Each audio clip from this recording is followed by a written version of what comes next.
Hello friends, అందరికీ నమస్కారం అండి. Welcome to my channel.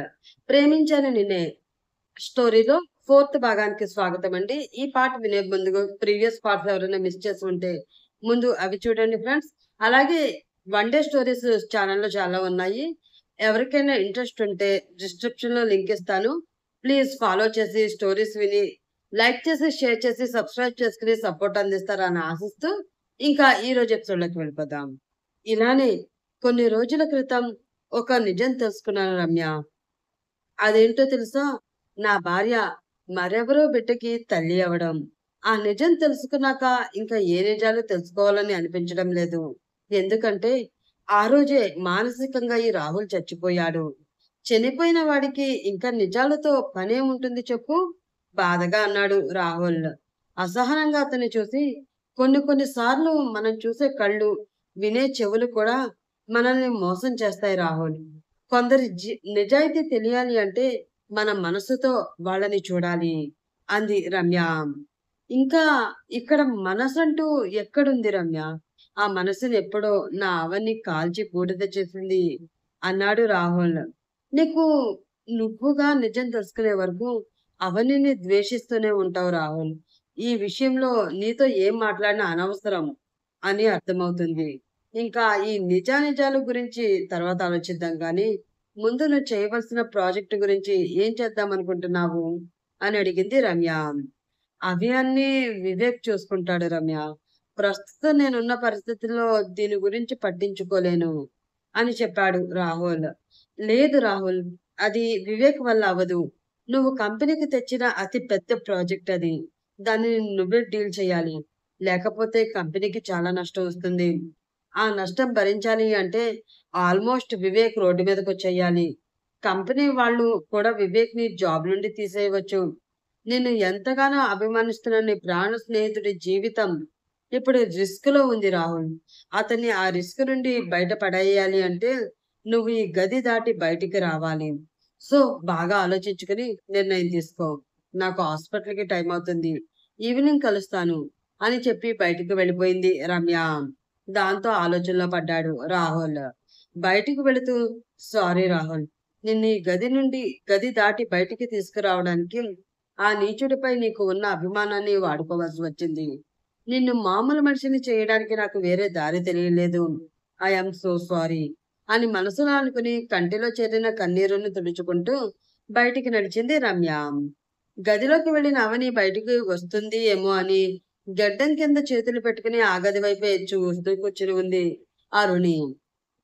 అలా ఎంతసేపు చూసినా అవని అయితే రూమ్ నుండి బయటికైతే రాలేదు. కానీ ఎదురు చూసి చూసి అరుణికి నీరసం వచ్చింది. ఛీ! ఏంటి ఈరోజు ఇలా ఉంది? ఏదోలా అవని జీవితంలో ఏం జరిగిందో తెలుసుకుందామంటే తనసలు గది దాటి బయటికి రావడం లేదు. ఇప్పుడు ఏం చేయాలి? అని ఆమె ఆలోచిస్తూ ఉండగా అప్పుడే ఆమె ఫోన్ రింగ్ అయింది.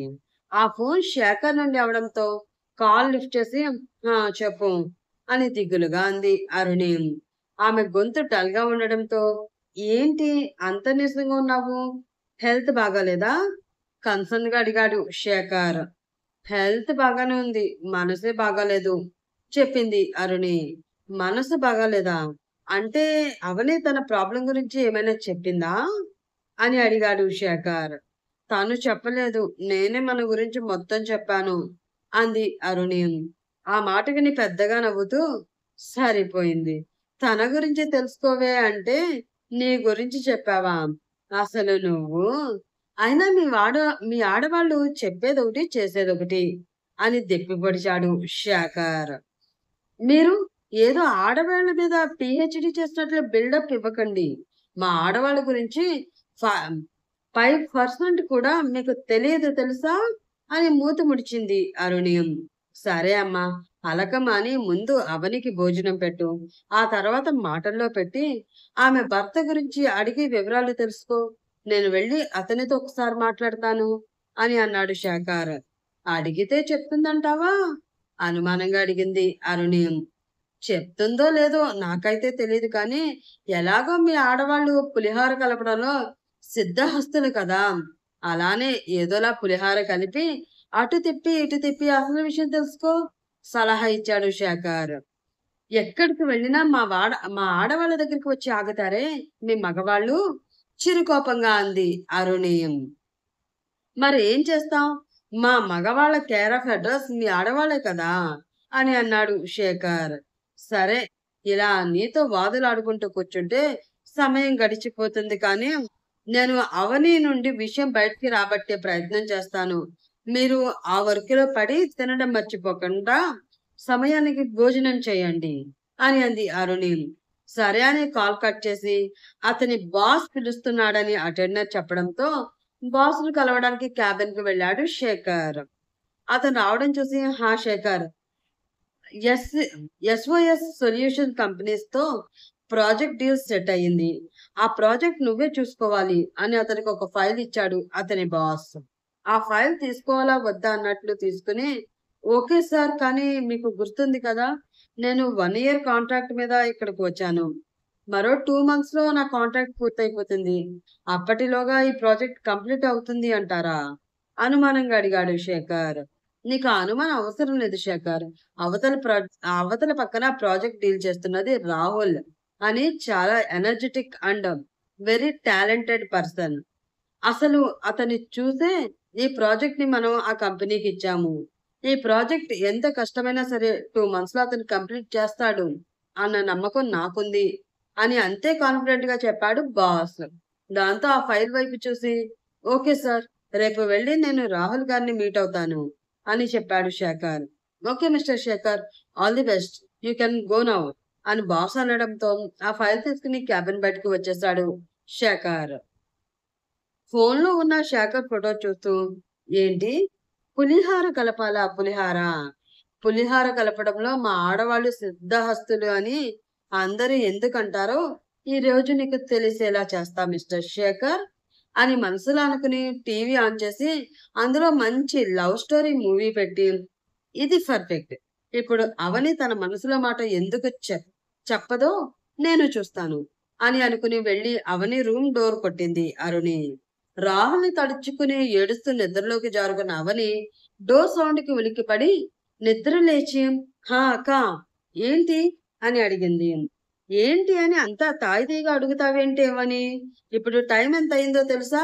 రా భోజనం చేద్దాం" కొంచెం అథారిటీ చూపిస్తూ పిలిచింది అరుణి.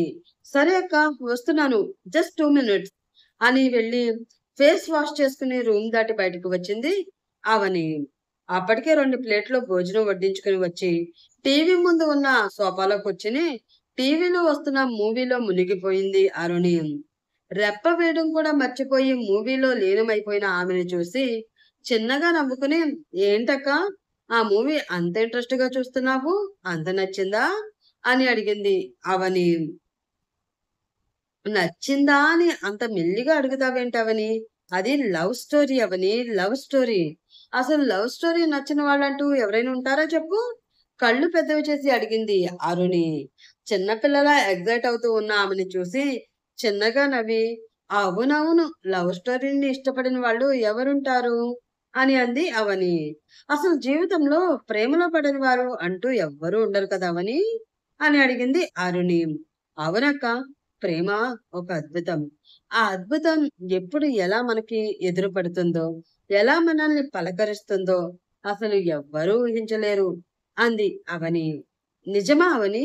మరి నీ జీవితంలో ఆ అద్భుతం ఎప్పుడు జరిగింది? నీకు ఎంతమంది ప్రపోజ్ చేశారేంటి?" అని కొంటెగా ఆమెను చూస్తూ అడిగింది అరుణి.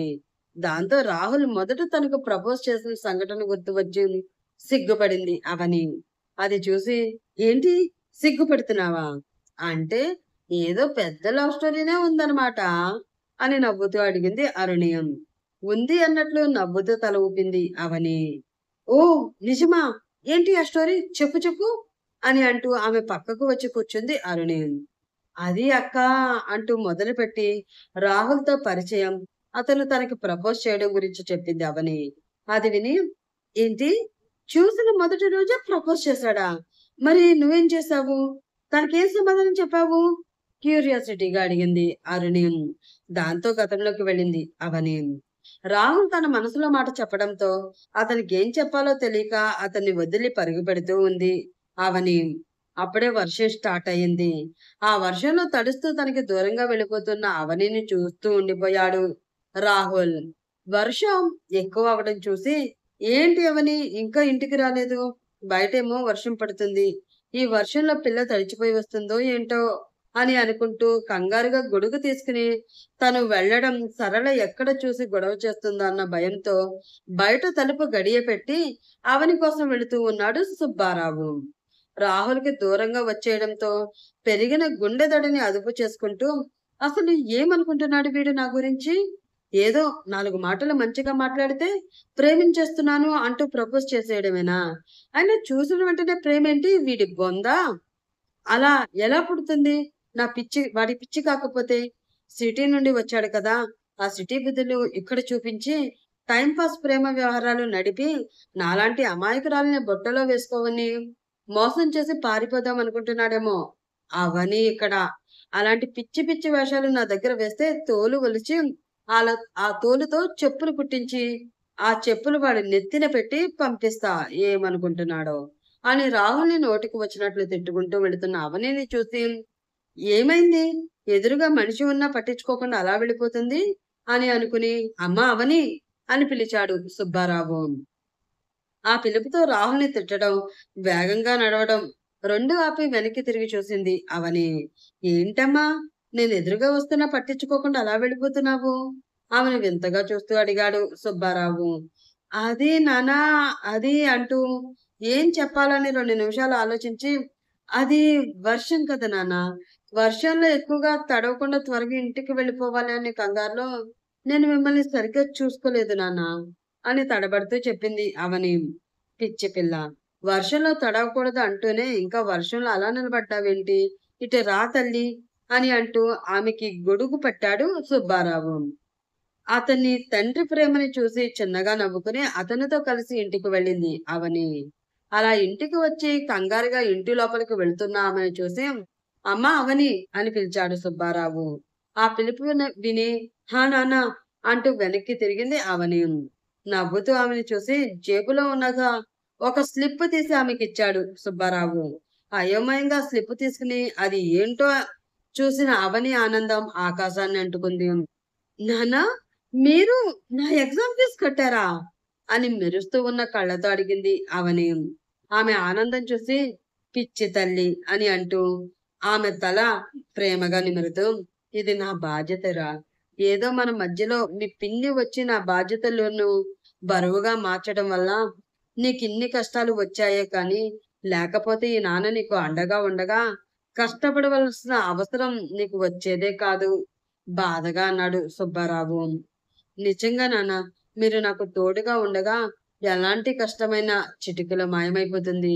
అలాంటిది ఇవన్నీ నాకు అసలు కష్టాలే కాదు అని అంటూ అతని హత్తుకుంది అవని.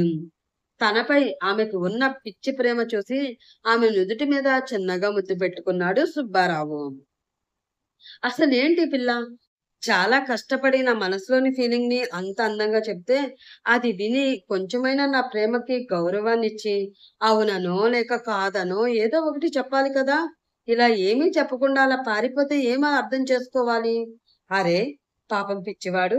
నేనంటే పిచ్చి అంటున్నాడు. వాడి పిచ్చి ఏంటో చూద్దాం. ఆ పిచ్చి నచ్చితే ప్రేమ అనే మందిచ్చి వాడి పిచ్చి నయం చేద్దాం అని ఏమాత్రం లేకుండా అలా ఎలా వెళ్ళిపోతుంది అని అనుకుంటూ ఇంటికి చేరుకున్నాడు రాహుల్. అప్పటికే సమయం అర్ధరాత్రి దాటడానికి సిద్ధంగా ఉండడంతో ఆ సమయంలో ఇంటికి వచ్చిన రాహుల్‌ని చూసి, "ఏంటి బాబు గారు ఈ సమయంలో బయట నుండి వస్తున్నారు? ఎక్కడికి వెళ్లారేంటి?" అని అడిగింది బంగారమ్మ. దీనమ్మ అర్ధరాత్రి దాటుతూ ఉన్న ఈ కొరివి దెయ్యానికి నిద్ర రావడం లేదు ఏంటో.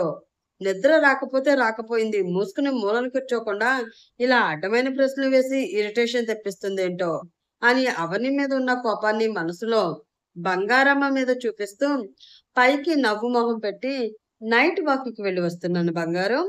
మరి నువ్వేంటి ఇంకా నిద్రపోకుండా హాల్లోనే కూర్చుని ఉన్నావు? నా గురించి ఎదురు చూస్తూ కూర్చున్నావా? అని వెటకారంగా అడిగాడు రాహుల్. అయ్యో కాదు బాబు. టీవీలో ఆమెతో ఇద్దరు సీరియల్ 5643వ ఎపిసోడ్ రీప్లేలో ఈ రోజు అర్ధరాత్రి 1:30 వేస్తారు బాబు. అందుకని నిద్ర వస్తున్నా పోకుండా ఆ సీరియల్ కోసం ఎదురు చూస్తున్నా. కానీ మీరేంటి బాబు నైట్ వాక్ అంటున్నారు?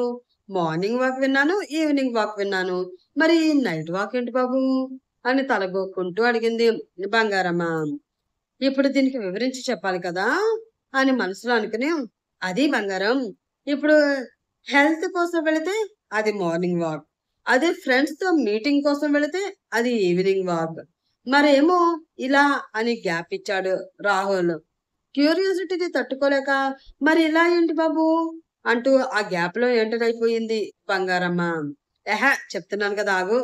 ఇలా మాటి మాటికి మధ్యలోకి రాకు అని ఆమె మీద విసుక్కుని, ఇలా నైట్ టైమ్ ఒక్కరే వెళితే దాన్ని నైట్ వాక్ అంటారు. ఈ నైట్ వాక్ కూడా దెయ్యాలతో చాటింగ్ చేయడం కోసం వెళతారు అని అన్నాడు రాహుల్. ఆ మాట విని, ఏంటి? దెయ్యాలతోటా? చా చా చాటింగా? అని భయంగా అడిగింది బంగారమ్మ. అవును బంగారం.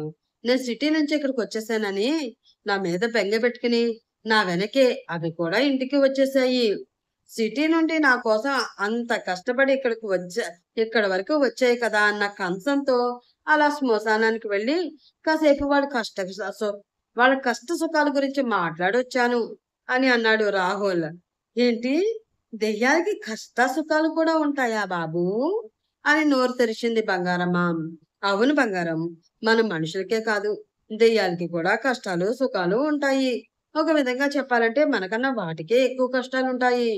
అవి అని జాలిగా మొహం పెట్టి చెప్పాడు రాహుల్. అవునా బాబు! బుగ్గ మీద చేపెట్టుకుని కళ్ళు విప్పార్చి వింతగా అతన్ని చూస్తూ అడిగింది బంగారమ్మ. నిజం బంగారం. ఈ విషయంలో నీకేమైనా అనుమానం ఉంటే చెప్పు. రేపు నిన్ను కూడా నాతో పాటు దెయ్యాల మీటింగ్‌కి తీసుకువెళతాను. అక్కడ వాటితో మాట్లాడి నువ్వే వాటి కష్టాలేంటో, సుఖాలేంటో తెలుసుకుందువు గాని అని అన్నాడు రాహుల్. ఆ మాటతో అయ్య బాబోయ్! నాకసలే దెయ్యం అన్న మాట వింటేనే భయ్యం బాబు. నేను రాను బాబు నన్ను వదిలేయండి అని అక్కడి నుంచి పరుగుపెట్టింది బంగారమ్మ. అది చూసి చిన్నగా నవ్వుకుని తన గదిలోకి వెళ్ళిపోయాడు రాహుల్. నెక్స్ట్ డే మార్నింగ్ వర్షంలో తడవడం వల్ల జలుబు చేసి పొద్దున్నే లేవలేకపోయింది అవని. నిద్ర లెగడంతోనే తనకి రావాల్సిన బెడ్ కాఫీ ఇంకా రాకపోవడంతో, ఏంటి ఈ పనికిమాలినది ఇంకా నాకు కాఫీ కలుపుకొని తీసుకురాలేదు? కొంపతీసి నాకు భయపడడం మానేసిందా ఏంటి? అని మనసులో అనుకుని, అవని! ఒసేయ్ అవని! అని గట్టిగా అరిచింది సరళ. ఆ అరుపు నిద్రలోకి వినిపించడంతో ఉలిక్కిపడి నిద్రలేచి చుట్టూ చూసుకున్న అవనికి ఆకాశాన్ని పూర్తిగా చీల్చుకుని బయటకు వచ్చిన సూర్యుడు తనలోని వెలుగు మొత్తాన్ని ప్రపంచానికి కొత్తగా పరిచయం చేయడం కనిపించింది. ఎప్పుడు సూర్యుడి కంటే ముందే లెగిసే అవని అది చూసి, వామ్మో! ఏంటి ఇంత ముద్దు నిద్రపోయాను. నేను ఇంతసేపు నిద్రపోయాను అని పిన్నికి తెలిస్తే నా తోలు ఒలిచేస్తుంది అని మనసులో అనుకుని కంగారుగా పైకి లేచి తను పడుకున్న దుప్పటా చాప మడిచి అవి ఉండే ప్లేస్‌లో పెట్టి వర్షంలో తడవడం వల్ల జలుబు చేసి, ఆ జలుబుతో మొదలైన తుమ్ములతో హచ్చ్! హష్! అనుకుంటూ తుమ్ముతూ కిచెన్‌లోకి వెళ్ళింది ఆమె. అప్పటికే తను కలిపిన కాఫీ కప్పులు పట్టుకుని బయటికి వస్తూ, "జలుబు చేస్తుందా బంగారం? రాత్రి నువ్వు తడిచినప్పుడు అనుకున్నాను ఇలాంటిదేదో ఒకటి అవుతుంది అని" అంటూ తన చేతిలో ఉన్న కాఫీ కప్ ఆమె చేతికిచ్చి, "ఇందా ముందీ కాఫీ తాగు" అని అన్నాడు సుబ్బారావు. దాంతో కిచెన్ మొత్తం ఒకసారి పరీక్షించి, అది చాలా నీట్‌గా ఉండడంతో, ఆ పనంతా సుబ్బారావు చేశాడా అని అర్థమయ్యి, "అయ్యో! మీకెందుకు నాన్న ఇవన్నీ? నేను చూసుకుంటాను కదా!" అని అంటూ అతని చేతిలో కాఫీ కప్ తీసుకుంది ఆవని. "నా కూతురికి కనీసం ఇలాంటి వాటిలో అయినా సహాయం చెయ్యాలి కదమ్మా! లేకపోతే పైన ఉన్న మీ అమ్మ నన్ను అస్సలు క్షమించదు" అని అన్నాడు సుబ్బారావు. నవ్వుతూ అతన్ని చూసి ఆ కాఫీ కప్ పట్టుకుని వెనక్కి తిరిగింది అవని. అది చూసి, "అదేంట్రా కాఫీ తాగమని నీకిస్తే అది పట్టుకుని నువ్వెక్కడికి వెళుతున్నావు?" అని అడిగాడు సుబ్బారావు.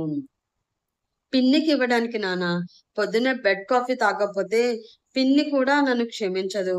నువ్విప్పుడు కానీ నేను కాఫీ పట్టుకుని వెళ్ళకపోతే కొంచెం సేపట్లో మన ఇంటి పైకప్పు లేచిపోయేలా అరుస్తుంది పిన్ని. అసలే మనకున్నది ఒకటే కప్పు కదా! జాలిగా మొహం పెట్టుకుని అంది అవని. ఆ మాటతో చిన్నగా నవ్వుకుని, సరే వెళ్ళిరా. ఈలోపు నీకు అల్లం యాలకులు వేసి మంచి స్ట్రాంగ్ అయిన టీ పెడతాను అని కిచెన్‌లోకి వెళ్ళాడు సుబ్బారావు. సరళకి కాఫీ ఇచ్చి వచ్చి సుబ్బారావు ఇచ్చిన టీ తాగి ఇంటి పని, వంట పని పూర్తి పూర్తి చేసుకుని హమ్మయ్య! అని అనుకుంది అవని. ఆఫీస్‌కి రెడీ అయ్యి అమ్మా అవని అని పిలిచాడు సుబ్బారావు. ఆ పిలుపు విని అతనికి కట్టిన క్యారియర్ తీసుకువెళ్ళి అతనికిచ్చింది అవని. అది తీసుకుని అమ్మా అవని నువ్వు కూడా త్వరగా రెడీ అయితే నిన్ను అన్నపూర్ణమ్మ గారి ఇంటి దగ్గర వదిలిపెట్టి నేను ఆఫీస్‌కి వెళ్తానమ్మా అని అన్నాడు సుబ్బారావు. ఆ పేరు వినగానే రాహుల్ గుర్తు రావడంతో ఏంటి అన్నపూర్ణమ్మ గారింటికా అని నోరు తెరిచింది అవని. అవునమ్మా, అన్నపూర్ణమ్మ గారింటికే. అయినా రోజు నువ్వు వెళ్ళే ఇల్లు అదే కదా! ఈ రోజేంటి ఆ ఇంటి పేరు చెప్పగానే కొత్తగా అంత ఆశ్చర్యపోతున్నావు? అనుమానంగా అడిగాడు సుబ్బారావు. అబ్బే! ఆశ్చర్యం ఏమీ లేదు నాన్నా. ఈరోజు నాకు జలుబు ఎక్కువగా ఉంది కదా! అందుకే ఇంట్లో ఉండి రెస్ట్ తీసుకుందాం అనుకుంటున్నాను. కానీ మీరు ఆ ఇంటికి అని చెప్పేసరికి అలా అడిగానంతే అని అంది అవని. ఆ మాట విని విరక్తిగా నవ్వి, ఈ ఇంట్లో నీకు రెస్ట్ దొరుకుతుంది అని అనుకోవడం నీ భ్రమ తల్లి. ఆ బ్రహ్మ రాక్షసి ఇంటిలో ఉండగా నీకు రెస్ట్ అనేది దొరకడం కష్టం. కాబట్టి అన్నపూర్ణమ్మ గారితో నేను మాట్లాడతాను. నీకు కష్టం తెలుసుకుని అవసరం లేకపోయినా వంట మనిషిగా నిన్ను పెట్టుకుని నీకు సహాయం చేసిన ఆమె నీ ఆరోగ్య పరిస్థితి కూడా అర్థం చేసుకుంటుంది అన్న నమ్మకం నాకుంది అని అన్నాడు సుబ్బారావు. అతను అంతలా చెప్పాక ఇంక చేసేదేమీ లేకపోవడంతో, సరే నాన్న అని అంటూ అతని వెనక నడిచింది అవని. కిచెన్‌లో పాలు పొయ్యి మీద పెట్టి నిజంగానే రాహుల్ బాబుకి దెయ్యాలు కనిపిస్తున్నాయా? లేకపోతే నన్ను ఏడిపించడానికి అలా చెప్తున్నారా? అని ఆలోచిస్తూ ఉంది బంగారమ్మ. ఆమె ఆ ఆలోచనలో ఉండగానే పొయ్యి మీద పాలు పొంగిపోతూ ఉన్నాయి. ఆ పాలు పొయ్యి మీద పడి మాడు వాసన వస్తుంది. అది గమనించి ఇదేదో తగలబెట్టేస్తున్నట్లుంది అని అనుకుంటూ వడివడిగా అడుగులు వేస్తూ వంటగదిలోకి వచ్చి అక్కడ జరిగిన ఘోరం చూసి అయ్యో! అయ్యో! అయ్యో! అంటూ కంగారుగా వెళ్లి స్టవ్ ఆఫ్ చేసి "నీకే పోయే కాలం వచ్చిందే" అంటూ బంగారమ్మ భుజం మీద గట్టిగా కొట్టింది అన్నపూర్ణమ్మ. ఆ దెబ్బకి ఉలిక్కిపడి స్పృహలోకి వచ్చి "ఏంటమ్మా అంత గట్టిగా కొట్టారు? నొప్పొస్తుంది" అంటూ భుజం రుద్దుకుంటూ అంది. బంగారమ్మ కొట్టక నువ్వు చేసిన పనికిమాలిన పనికి ఏం చేయమంటావే? లీటర్ పాలు పొయ్యి పాలు చేసిందే కాక ఎందుకు కొట్టారు అని ఆరాలు తీస్తున్నావా ఆరాలు? కోపంగా అంది అన్నపూర్ణమ్మ. దాంతో పాల గిన్నె వైపు చూసి అయ్యో! చూసుకోలేదమ్మా. రాహుల్ బాబుకి కాఫీ కలుపుదామని పాలు పొయ్యి మీద పెట్టాను. అదేమో ఇలా అయిపోయింది. తల గోక్కుంటూ అంది బంగారమ్మ. బాగానే ఉంది. అయినా కాఫీ నువ్వు పెట్టి ఏడ్చావులే కానీ అవని వచ్చి పెడుతుంది. నీ చేతి కాఫీ రుచి చూస్తే రాహుల్ జీవితంలో కాఫీ అన్న మాట మర్చిపోతాడు. కాఫీ మాత్రమే కాదు, రాహుల్ ఇక్కడి నుంచి వెళ్ళే వరకు తనకి కావలసిన ప్రతి పని అవని చేస్తుంది. నేను చెప్పినా కూడా నువ్వు చెయ్యాలి అని చూసి 2 నెలలు మాతో కలిసి ఉండడానికి వచ్చిన వాడిని 2 రోజుల్లో పంపించేయకు తల్లి అని వార్నింగ్ ఇచ్చినట్లు చెప్పింది అన్నపూర్ణమ్మ. ఆ వార్నింగ్ చాలా సీరియస్‌గా ఉండడంతో, సరే అమ్మా! ఏదో సిటీ నుంచి వచ్చాడు కదా! పొద్దున్నే బెడ్ కాఫీ తాగుతాడేమో! అవన్నీ అవని ఇంకా రాలేదు కదా! నేనే పెట్టిద్దామని అనుకున్నానమ్మా! ఇప్పుడు మీరు చెప్పారు కదా! ఇంకెప్పుడు కాఫీ నేను పెట్టనమ్మా! అని తింగరిగా నవ్వింది బంగారమ్మ. అప్పుడే కిచెన్‌లోకి వస్తూ వారి మాటలు విన్న అవని, అబ్బా! వాడి నుండి దూరంగా పారిపోవాలని నేను చూస్తూ ఉంటే, బామ్మగారేంటి నన్ను తీసుకువెళ్ళి డైరెక్ట్‌గా పులికి ఆహారంగా పడేయాలని చూస్తున్నారు? అని తల బాదుకుంది అవని. బెడ్‌పై అటు ఇటు దొర్లుతూ, అవని ఏంటి? నాకీ పరీక్ష? నిన్ను చూడడానికి నేను అంత దూరం నుండి ఇక్కడి వరకు వస్తే, నువ్వు మాత్రం ఇంత తెల్లవారినా నన్ను చూడడానికి రాలేదు. అసలు నీకు ఇది భావ్యమేనా? అని అనుకుంటూ డోర్ వైపు చూస్తూ ఉన్నాడు రాహుల్. అలా అరగంట అతని నిరీక్షణ తర్వాత తలుపు తెరుచుకుని మొహం చిరాగ్గా పెట్టుకుని గదిలోకి అడుగుపెట్టింది అవని. ఆమెని చూడగానే అతని పెదవులు చిన్నగా విచ్చుకోవడంతో కళ్ళు మూసుకుని మనోహరంగా ఉన్న ఆమె ముఖ సౌందర్యాన్ని మనసులో నింపుకుంటూ ఉన్నాడు అతను. బెరుకుగా ఒక్కో అడుగు ముందుకు వేసి చిన్నగా సకిలించింది అవని. ఆమెను ఏడిపించాలి అని నిద్ర నటిస్తూ ఉన్న రాహుల్ ఆమె చేసిన అలికిడిని వినిపించినా వినబడినట్లు కళ్ళు మూసుకుని గురక పెడుతున్నాడు. బామ్మ ఈయన గారికి కాఫీ ఇచ్చి రమ్మన్నారు. ఈయన గారేమో కుంభకర్ణునికి కజిన్ బ్రదర్‌లా గుర్రు పెట్టి మరీ పడుకున్నాడు. ఇప్పుడు ఎలా అని అనుకుంటూ తన చేతిలో వైపు చూసుకుని నిండుగా వేసుకున్న మట్టి గాజులను అటూ ఇటూ ఊపింది అవని. ఆ మట్టి గాజుల సవ్వడి వినడానికి ఎంతో మధురంగా ఉండడంతో మనసారా ఆ సవ్వడిని ఆస్వాదిస్తూ తనను నిద్ర లేపడానికి అవని పడుతున్న పాట్లు చూసి మనసులోనే చిన్నగా నవ్వుకుంటూ ఉన్నాడు రాహుల్. అంత అలెక్కిడికి కూడా అతను నిద్ర లెగకపోవడంతో లాభం లేదు. ఇలా చిన్న చిన్న సౌండ్స్‌తో ఈ ఏనుగుని నిద్ర లేపడం ఇంపాసిబుల్ అని అనుకుని మనసులో లేని ఆప్యాయతని మాటలో చూపిస్తూ రాహుల్ గారు అని పిలిచింది అవని. అయినా కూడా అతనిలో చలనం లేదు.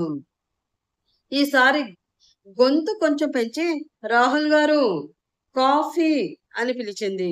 ఆ పిలుపు కూడా అతను స్పందించకపోవడంతో చివరికి అరిచింది అవని.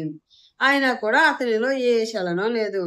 అబ్బా మొద్దు, ఈయన గారిని నిద్ర లేపడానికి పాపం వాళ్ళ అమ్మగారు రోజు ఎంత కష్టపడుతుందో ఏంటో అని తిట్టుకుంటూ తన చేతిలో ఉన్న కాఫీ కప్ పక్కన ఉన్న టేబుల్ పై పెట్టి, చూడు మిస్టర్, కాఫీ ఇక్కడ పెడుతున్నాను. మెలకువ వస్తే తాగు, లేకపోతే నీ కర్మ అని విసురుగా బయటికి వెళుతున్న అవని చేయి పట్టుకుని తన మీదకి ఫోర్స్‌గా లాక్కున్నాడు రాహుల్. అతను బలంగా లాగడంతో తనను తాను ఆపుకోలేక అతనిపై పడింది అవని. తనకు అతి దగ్గరగా ఉన్న ఆమె కళ్ళలోకి కళ్ళు పెట్టి చూస్తూ అలా ఉండిపోయాడు రాహుల్. ఒక్క నిమిషం అతని మత్తు ఆమెను కూడా పలకరించడంతో లోకాన్ని మర్చిపోయి అతని కళ్ళల్లో తన జీవితాన్ని వెతుక్కుంటూ ఉండిపోయింది అవని. చిన్నగా నవ్వుకుని, ఏంటి అలా చూస్తున్నావు? అంత నచ్చానా అని అడిగాడు రాహుల్. ఆ మాటతో స్పృహలోకి వచ్చి, అసలు నువ్వెవరికైనా నచ్చుతావా? మొహం చిరాగ్గా పెట్టుకుని అడిగింది అవని. ఎవరో సంగతి మనకెందుకు బంగారం, కానీ నీ మనసుకు నేను చాలా బాగా నచ్చాను అని నాకు బాగా అర్థమయిందిలే అని కొంటిగా ఆమె కళ్ళలోకి చూస్తూ అన్నాడు రాహుల్. అలా అని నా మనసు వచ్చి నీతో చెప్పిందా అని అడిగింది అవని. మనసు ఎప్పుడూ మాటల్లో కాదు, చేతల్లో తన ఇష్టాన్ని చూపిస్తుంది అన్నాడు రాహుల్. నిజమా? మరి నా మనసు నీ మీద ఇష్టం ఎలా చూపించిందో అడిగింది అవని. రాత్రి నా మనసులో ప్రేమ తెలుసుకున్న నీ మనసు సిగ్గుపడుతూ నా ముందు నిలబడలేక పారిపోయినా, ఇలా తెల్లవారికి ముందే కాఫీ వంకతో వచ్చి నా ముందు ప్రత్యక్షం అవడం ద్వారా తన ఇష్టాన్ని నా మనసుకు తెలియచేసింది తెలిసేలా చేసింది కదా అని అన్నాడు రాహుల్.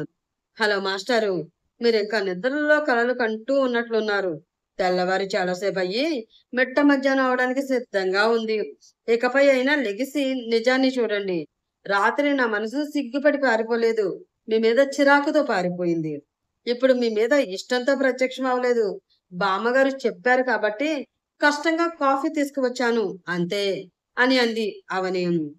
అవునా బంగారం, నువ్వు కల అని అనుకుంటున్న ఈ నిజం చాలా బాగుంది బంగారం. ఒక్కసారి మనసారా ఆ నిజాన్ని నమ్మడానికి ప్రయత్నించు. చిటికెలో మన జీవితం మారిపోతుంది అని అన్నాడు రాహుల్. ఏ నిజాన్ని అయోమయంగా అడిగింది అవని.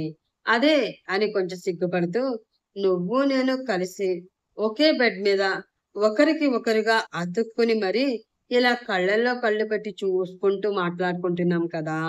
ఇలానే మన జీవితంలో ఉన్న ప్రతి ఉదయం మొదలవుతుంది అన్న నిజాన్ని ఒక్కసారి నువ్వు నమ్మి చూడు. నీ నమ్మకాన్ని నేను నిజం చేస్తాను అని అన్నాడు రాహుల్. ఆ మాటతో ఒక్కసారి అనుమానంగా కిందకి చూసిన అవనికి తన చెయ్యి రాహుల్ భుజం మీద, అతని కాళ్ళు ఆమె కాళ్ళ మీద ఉండడం కనిపించింది. అది చూసి ఒక్కసారిగా అతన్ని వెనక్కి తోసి కంగారుగా బెడ్ పై నుండి లేచి, అక్కడ కాఫీ పెట్టాను తాగండి అని చెప్పి హడావిడిగా బయటికి పరుగుతీసింది అవని. అది చూసి తింగర్ బుచ్చి అని అనుకుంటూ పెద్దగా నవ్వుకుంటూ టేబుల్ పై ఉన్న కాఫీ తీసుకుని సిప్ చేసి భారంగా శ్వాస తీసుకుని వదిలి, ప్రియురాలు చేతితో ఇచ్చిన కాఫీ చల్లారిపోయినా ఆ అమృతంలాగానే ఉంటుంది అని అనుకుంటూ ఒక్క గొక్కలో ఆ కాఫీ మొత్తం ఫినిష్ చేసి ఫ్రెష్ అవడానికి వాష్రూమ్ కు వెళ్ళాడు రాహుల్. హడావిడిగా కిచెన్ లోకి వచ్చిన అవనిని చూసి, వెళ్ళినప్పుడు చాలా ప్రశాంతంగా ఉన్న అవని అమ్మ ఇప్పుడేంటి అంత కంగారు పడుతుంది? పైన గదిలో ఏం జరిగి ఉంటుంది అని అనుకుంటూ నోరు తెరుచుకుని అలా ఆమెను చూస్తూ ఉండిపోయింది బంగారమ్మ. రాహుల్ తనకి అంత దగ్గరగా ఉండడం చూసిన దగ్గర నుండి వేగంగా కొట్టుకుంటూ ఉన్న తన గుండె మీద చెయ్యి వేసుకుని, ఎందుకే అంతలా ఆయాసపడుతున్నావు? ఎంత అతను నీకు అంత దగ్గరగా ఉంటే మాత్రం నువ్వు ఇలా వేగంగా కొట్టుకోవడానికి ఏమైపోయింది నీకు? కొంపదీసి అతన్ని ఇష్టపడుతున్నాడు అని చెప్పాడు కాబట్టి నువ్వేమైనా టెంప్ట్ అవుదాం అని చూస్తున్నావా ఏంటి? పొరపాటున కూడా అలాంటి పని చెయ్యకు. అతను ఆకాశమైతే నువ్వెక్కడో పాతాళంలో ఉంటావు. అక్కడి నుండి ఇక్కడికి నిచ్చెన వేయడమే కాదు, కనీసం కన్నెత్తి చూడడం కూడా తప్పే. పైగా పిన్నికి ఈ విషయం తెలిసిందో నిన్ను ఉతికి ఆరేస్తుంది. అర్థమైందా? అని ఆమె మనసుకి తగిన బుద్ధి చెప్తూ ఉంది. ఆమె చెప్తూ ఉండగా ఆమె పిచ్చిదానిలా తనలో తాను మాట్లాడుకోవడం చూసి, అవనమ్మా! భయంతో తడబడుతూ ఉన్న ఆ మాటతో పిలుస్తూ ఆమె భుజం మీద చేయి వేసింది బంగారమ్మ. అది ఊహించకపోవడంతో ఉలిక్కిపడి ఆ అంటూ గట్టిగా అరిచింది అవని. ఆ అరుపుకి భయంతో వణుకు పుట్టేగా ఆ అరుపుకి భయంతో వణుకు పుట్టగా అయ్య బాబోయ్ అని అంటూ అరుస్తూ బయటికి పరుగుపెట్టింది బంగారమ్మ. అది చూసి అయ్యో అవని ఏం చేస్తున్నావే? నీ కంగారంతా తీసుకువచ్చి ఆ పిచ్చిది బంగారం మీద చూపిస్తే పాపం పిచ్చిది తట్టుకోవద్దు. అసలే అమాయకురాలు. నీ అరుపుకి ఉందో పోయిందో అని అనుకుంటూ బయటకు వచ్చిన అవని అక్కడ కనిపించిన దృశ్యం చూసి షాక్‌తో కళ్ళు పెద్దవి చేసి నోటి మీద 2 చేతులు వేసుకుంది. అదే సమయంలో అమ్మా అవని, ఈరోజు వంట ఏం చేస్తున్నావమ్మా? అని అంటూ అక్కడికి వచ్చిన అన్నపూర్ణమ్మ నేల మీద చంద్రకాంత్ పడుకుని ఉంటే అతని మీద పడుకున్న బంగారమ్మని చూసి అయ్యో అయ్యో ఈ వయసులో ఇదేం పోయే కాలం అయ్యా, ఇంకా నేను పోకముందే పని పిల్లలతో రాసలీలలు మొదలు పెట్టేశావా అని అంటూ నెత్తి నోరు కొట్టుకుంటుంది అన్నపూర్ణమ్మ. ఆ అరుపులు గదిలో ఉన్న రాహుల్ కూడా వినిపించడంతో కంగారుగా కిందకి పరుగు తీశాడు అతను. అన్నపూర్ణమ్మ అరుపుతో ఒకరి కళ్ళలోకి ఒకరు ప్రేమగా చూసుకుంటున్న వాళ్ళిద్దరూ స్పృహలోకి వచ్చి, ఒసేయ్ నీ కళ్ళు గద్దలెత్తుకుపోను. ఎప్పుడు నువ్వు నన్ను చూసే అనుమానపు దృష్టితో కాకుండా కళ్ళజోడు సరిచేసుకుని కొంచెం సరిగ్గా చూసి చావవే. రోడ్డు రోలర్ కింద పడి నలిగిపోతున్న రోడ్డులా ఉంది నా పరిస్థితి ఇక్కడ. ఏడుపు గొంతుతో అన్నాడు చంద్రకాంత్. దాంతో ఒక్కసారి వారిద్దరిని పరీక్షగా చూసిన అన్నపూర్ణమ్మకి ఒంటి నిండా నూనె రాసుకున్న చంద్రకాంత్ మీద పడడంతో ఆ నూనె బంగారమ్మ చేతులకు కూడా అంటుకుని ఆమె లెగడానికి ప్రయత్నించిన ప్రతిసారి ఆ టైల్స్ మీద ఆమె నూనె చేతులు జారిపోవడంతో మళ్ళీ మళ్ళీ చంద్రకాంత్ మీద పడిపోతూ ఉంది ఆమె. ఆమె పైకి లెగిస్తేనే కానీ పైకి లెగలేని పరిస్థితిలో ఉన్నాడు చంద్రకాంత్. చూడడానికి బొద్దుగా ముద్దుగా ఉన్నా మీద పడితే మొయ్యలేని భారీ శరీరం అవడంతో వయసు మీద పడిన చంద్రకాంత్‌కి బంగారమ్మ బరువు భారం అయ్యింది. పైకి లెగడానికి ప్రయత్నించి నీరసం రావడంతో ఇంకా ఇంకా అలాంటి సాహసం చేయలేక బల్లిలా అతన్ని అతుక్కుపోయి ఉండిపోయింది బంగారమ్మ. అది అర్థం చేసుకున్న రాహుల్ పెద్దగా నవ్వాడు. చాలా మంది కవులు అమ్మాయిల నవ్వులను వర్ణిస్తారు. కానీ అబ్బాయి నవ్వుని వర్ణించాలి అని బహుశా ఏ కవి అనుకోలేదేమో. ఒకవేళ వాళ్ళకి రాహుల్ నవ్వుని చూపిస్తే సముద్రంలో ఉన్న ముత్యాలన్నీ తెచ్చి అక్షరాల్లా పేర్చి చంద్రుడు వెన్నెల్లా అంత అందంగా ఉన్న అతని నవ్వుని వర్ణిస్తారు. అంత అందంగా ఉన్న అతని నవ్వు, ఆ నవ్వుకి జత కడుతూ చిన్నగా ఆకర్షణీయంగా ఉన్న అతని కళ్ళని చూస్తూ మైమరిచిపోయి అలానే చూస్తూ ఉండిపోయింది అవని. తనను అలా చూస్తూ ఉన్న అవనిని చూసి నవ్వడం ఆపేసి కొంటెగా కన్నుకొట్టాడు రాహుల్. దాంతో ఉలిక్కిపడి అబ్బా అవని ఏం చేస్తున్నావే తల్లి, కొంచెం కంట్రోల్‌లో ఉండవే. మెల్లిమెల్లిగా బాబుకి నువ్వు అట్రాక్ట్ అయిపోతున్నావు అని ఆ బాబుకి తెలిస్తే నీతో ఆడేసుకుంటాడే బాబు అని మనసులో అనుకుని, అయ్యో మీ డిస్కషన్ తర్వాత ముందు వాళ్ళని పైకి లేపండి. లేకపోతే ఇద్దరూ అలానే సెటిల్ అయిపోయేలా ఉన్నారు అని అంది అవని. దాంతో 2 అడుగులు ముందుకు వేసి మాకు చెప్పడం కాదు మేడం, మీరు కూడా వచ్చి ఒక చెయ్యి వేయండి అని అన్నాడు రాహుల్.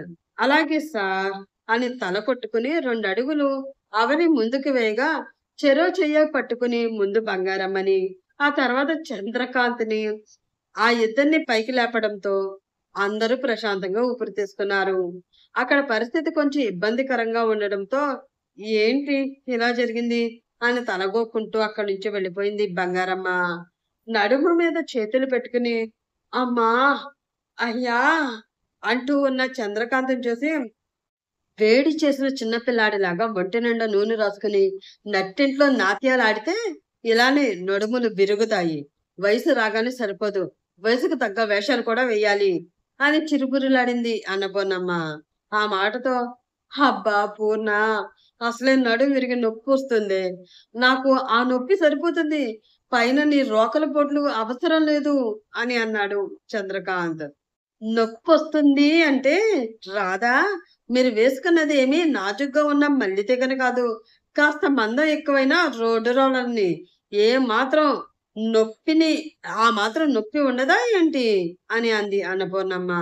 వాళ్ళ చిలిపి తగాదాలు చూసి చిన్నగా నవ్వుకొని, అబ్బా బామ్మ, మీరుండండి కాసేపు అని అంటూ చంద్రకాంత్ చేయి పట్టుకుని, మీరు రండి తాతయ్య, నేను మీకు జెండు బాం రాసి మర్దన చేస్తాను. దెబ్బతో మీ నడునొప్పి పారిపోతుంది అని అతన్ని తీసుకుని గదిలోకి వెళ్ళింది అవని. అది చూసి నువ్వు తాతయ్యకి మర్దన చెయ్యి, నేను వచ్చి నీకు లైన్ వేసే పనిలో ఉంటాను అని మనసులో అనుకుని ఒక్క 5 నిమిషాలు గ్యాప్ ఇచ్చి వాళ్ళు వెనక్కి ఆ గదిలోకి వెళ్ళాడు రాహుల్. బెడ్ పై చంద్రకాంత్ పడుకుని ఉంటే అతని పక్కనే కూర్చుని అతని నడుముకి కొబ్బరి నూనె రాసి మర్దన చేస్తూ ఉంది అవని. ఆ గదిలోకి వచ్చిన రాహుల్ ఆ దృశ్యాన్ని చూసి నాతో రొమాన్స్ చేయవలసిన ఏజ్‌లో ఈ ముసలి వాళ్ళ నడవడానికి కొబ్బరి నూనెలు, తలకి జెండు బాంలు రాసుకుంటూ అదేదో గొప్ప అడ్వెంచర్‌లా ఫీల్ అయిపోతూ ఆనందంగా బ్రతికేస్తుంది ఈ పిచ్చి పిల్ల. దీనికి నేనెప్పుడు లైన్‌లో పెట్టాలి? ఎప్పుడు లవ్‌లో పడేయాలి? ఎప్పుడు పెళ్లి చేసుకుని పిల్లల్ని కనాలి? అని అనుకుంటూ ఒక నిట్టూర్పు వదిలి కోపంగా లోపలికి వెళ్ళి తాతయ్య, ఇదేమీ బాగాలేదు అని అన్నాడు రాహుల్. నొప్పికి అబ్బా! అమ్మా! అంటూనే ఏది బాగోలేదురా! నేను కింద పడడమా? లేక ఆ బంగారమ్మ చూసుకోకుండా వచ్చి నా మీద పడడమా? అన్నాడు చంద్రకాంత్.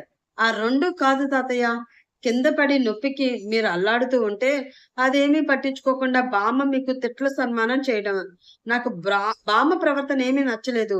బొత్తిగా భర్తను పట్టించుకోవడమే లేదు. కోపంగా అవనిని చూస్తూ అన్నాడు రాహుల్. ఆ మాటలు తననే అంటున్నాడు అని అర్థమవడంతో ఏంటి భర్తనా? వీడు చాలా ఎక్కువ ఊహించుకుంటున్నాడు. తను అనుకుంటున్నవి అన్నీ వట్టి కలలే. అవెప్పటికీ నిజం కావని బాబుగారికి ఎప్పుడు తెలుస్తుందో ఏంటో అని మనసులో అనుకుని కూల్‌గా తన పని తాను చేసుకుంటూ ఉంది అవని. మీ బామ్మ పద్ధతి నాకు నచ్చడం లేదురా మనవడా. నేను దాన్ని మార్చి కొత్త బామ్మని తీసుకువద్దామని అనుకుంటున్నాను అని అన్నాడు చంద్రకాంత్. అప్పుడే లోపలికి వస్తూ ఆ మాట విని లేచి నడుం పట్టుకోకుండా 2 అడుగులు ముందుకు వేయలేరు కానీ రెండో పెళ్లి చేసుకుంటాడట రెండో పెళ్లి అని సాగదీస్తూ ఆ గదిలోకి వచ్చింది అన్నపూర్ణమ్మ. ఆవిడ రావడం చూసి కదా బామ్మ, నేను కూడా అదే చెప్తున్నా బామ్మ. కానీ తాతయ్యే నా మాట అస్సలు వినడం లేదు. ఎట్టి పరిస్థితుల్లోనూ మీ బామ్మకు విడాకులిచ్చి మరో పెళ్లి చేసుకోవాల్సిందే అని అంటున్నాడు. కంప్లైంట్ ఇచ్చాడు రాహుల్. అతను అలా మాట మార్చిన పద్ధతి చూసి షాక్‌తో నోరు తెరిచింది అవని. ఎన్నో ఎదురు దెబ్బలు తిన్న చంద్రకాంత్‌కి రాహుల్ చేసిన మోసం మోసంలాగానే కనిపించకపోవడంతో విరక్తిగా పెదవి విరిచాడు. హా! చేసుకుంటాడు. పెళ్ళాం అమాయకురాలైతే రోజుకో పెళ్లి, వీధికో పెళ్ళాం పుట్టుకు వస్తాయి ఈ మగవాళ్ళకి అని కోపంగా చంద్రకాంత్ వైపు చూస్తూ, ఏ పిల్ల నువ్వు లెగవే. ఆ నడు నొప్పి మీ తాతయ్యకి ఎంత అలవాటో ఆ నొప్పిని తగ్గించే మంత్రం నాకు కూడా అంతే అలవాటు. ఆ నొప్పి సంగతి నేను చూసుకుంటాను. నీ వల్ల కాదులే, పక్కకు తప్పుకో అని అంది అన్నపూర్ణమ్మ. ఆ మాటతో షాక్ నుండి బయటకు వచ్చి తెరిచిన నోరు మూసుకుని అక్కడి నుంచి లెగిసి పక్కకు వెళ్లి నిలబడింది అవని. దాంతో చీర కొంగు బొడ్డులో దోపి తాను తెచ్చిన వేడి నీళ్లు పక్కనే ఉన్న టేబుల్ పై పెట్టి అవని లేచిన చోట కూర్చుని తన చేతులకు ఉన్న గాజులు వెనక్కి లాగి బిగించింది అన్నపూర్ణమ్మ. ఆమె ఏం చేస్తుందా అని కళ్ళు పెద్దవి చేసి ఆమెనే చూస్తూ ఉంది అవని. ఎవరి పనుల్లో వాళ్ళు బిజీగా ఉండడం గమనించి మెల్లిగా అవని పక్కకు వచ్చి నిలబడ్డాడు రాహుల్. అతను రావడం అవని గమనించలేదు. టేబుల్ పై పెట్టిన వేడి నీళ్ళలో క్లాత్ ముంచి ఆ నీళ్ళన్ని పిండి ఆ క్లాత్ చంద్రకాంత్ నడుం మీద పెట్టి గట్టిగా ఒక నొక్కు నొక్కింది అన్నపూర్ణమ్మ. దాంతో అమ్మా అని గట్టిగా అరిచాడు చంద్రకాంత్. ఆ అరుపుకి షాక్ అయ్యి అయ్యో బామా అని అవని అంటూ ఉండగానే ఆమె బుగ్గ మీద చిరుముద్దు పెట్టాడు రాహుల్. అక్కడ ఏం జరిగిందో అర్థం కాక కాసేపు షాక్‌లో ఉన్న అవని కొంచెం రిలాక్స్ అయ్యి జరిగింది ఒక్కసారి రివైండ్ చేసుకొని చూసింది. అప్పుడు చంద్రకాంత్ అరుపు విని ఆమె కంగారు పడడం, ఆమె ఆ కంగారులో ఉండగానే ఆమె బుగ్గ మీద రాహుల్ ముద్దు పెట్టడం, అది గమనించిన వెంటనే రాహుల్ గుండెలపై ఆమె తన 2 చేతులు వేసి వెనక్కి తోయడం జరిగినట్లు గుర్తొచ్చింది. వెంటనే కోపంగా పక్కకు తిరిగి చూసిన ఆమెకి చాలా దూరంలో చంద్రకాంత్‌కి దగ్గరగా నిలబడి అతన్ని పట్టుకొని కొంచెం సేపు "ఓర్చుకో తాతయ్య, కొంచెం సేపు తగ్గిపోతుంది" అని అతన్ని కన్సర్న్ చేస్తూ కనిపించాడు రాహుల్. అతను అంత దూరంలో ఉండడంతో ఏంటిది? ఇక్కడ ఏదో జరిగింది. కానీ ఇక్కడ చూస్తే జరిగినట్లు కనిపించడం లేదు.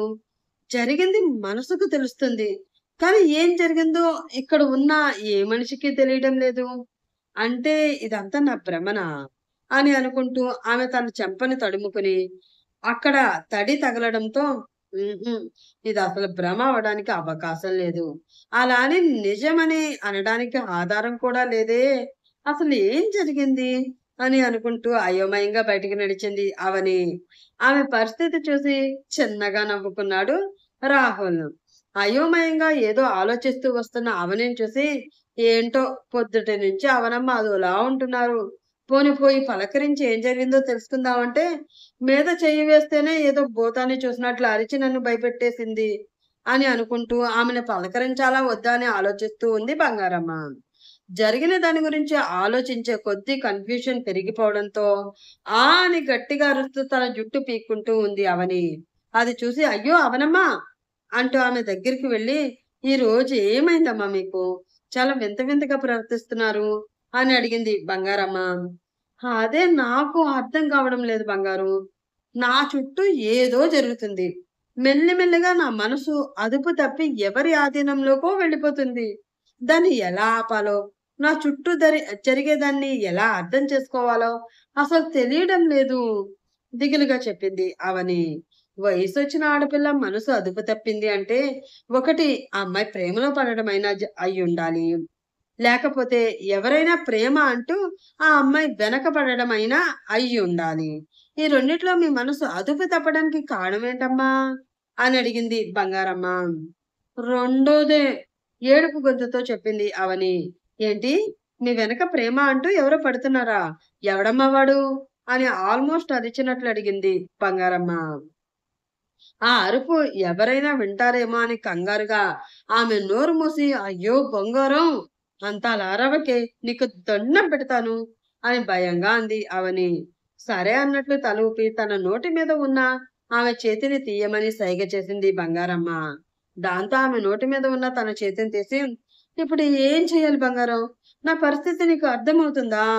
అని అడిగింది అవని. "అర్థమవుతుంది. కానీ అమ్మా, ఇంతకీ ఎవడమ్మా మీ వెనక పడుతున్న ఆ ఎదవా?" అని అడిగింది బంగారమ్మ. ఎదవ కాదే, అన్నపూర్ణమ్మ గారి మనవడు రాహుల్ ఏడుపు గొంతుతో చెప్పింది అవని. ఏంటి? మన రాహుల్ బాబా అని నోరు తెరిచింది బంగారమ్మ. ఆ మాటకి కోపం రావడంతో, ఇంకో నిమిషం అలానే నోరు తెరుచుకుని ఉన్నావు అంటే బొజ్జంకులు స్ప్రే తెచ్చి నోట్లో కొడతానేమనుకుంటున్నావో అని వార్నింగ్ ఇచ్చింది అవని. ఆమె అంత కోపంగా తిట్టడంతో వెంటనే నోరు మూసేసి, ఇప్పుడు నేనేమన్నానమ్మా అంతలా తిడుతున్నారు అని చిన్నబుచ్చుకున్నట్లు అడిగింది బంగారమ్మ. ఏమీ తెలియనట్లు మొహం ఎంత అమాయకత్వంగా పెట్టిందో అని మనసులో తిట్టుకుంటూ, మన రాహుల్ బాబేంటే మన రాహుల్? తను అన్నపూర్ణమ్మ గారి మనవడు. అది గుర్తుపెట్టుకుని రాహుల్ బాబు అని పిలువు చాలు ఉక్రోషంగా అరిచి చెప్పింది అవని. అబ్బో! రాహుల్ బాబుని మన అన్నందుకు అంత కోపం వచ్చింది అంటే డౌట్ లేదు. రాహుల్ బాబుకి అవనమ్మ పడిపోయింది అని మనసులో అనుకుని, ఆ మాట పైకంటే అవని ఎక్కడ మీద పడి కొట్టి తనని చంపేస్తుందేమో అని భయపడి, రాహుల్ బాబు మిమ్మల్ని ప్రేమిస్తున్నాడు. అంతే కదా! అదే కదా మీ ప్రాబ్లమ్ అని అడిగింది బంగారమ్మ. అది నా ప్రాబ్లమ్ అస్సలు కాదు బంగారం విచారంగా చెప్పింది అవని. మరి ఏంటమ్మా మీ సమస్య? ఎందుకు మీరు ఇలా అయిపోతున్నారు? అని అడిగింది బంగారమ్మ. అది బంగారం, రాహుల్ నన్ను ప్రేమిస్తే అది అతని ప్రాబ్లమ్. ఎందుకంటే నేను చచ్చినా అతన్ని ప్రేమించను. కాబట్టి నేను దృఢంగా ఈ నిర్ణయం మీద స్టిక్ అయి ఉన్నాను.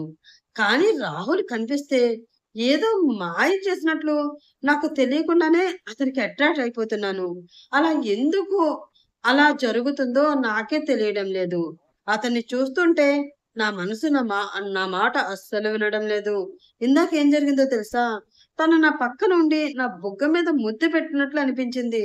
కానీ తీరా పక్కకు తిరిగి చూస్తే పక్కన అతనే కాదు, ఎవ్వరూ లేరు అని జరిగిందంతా ఆమెకు చెప్పింది అవని.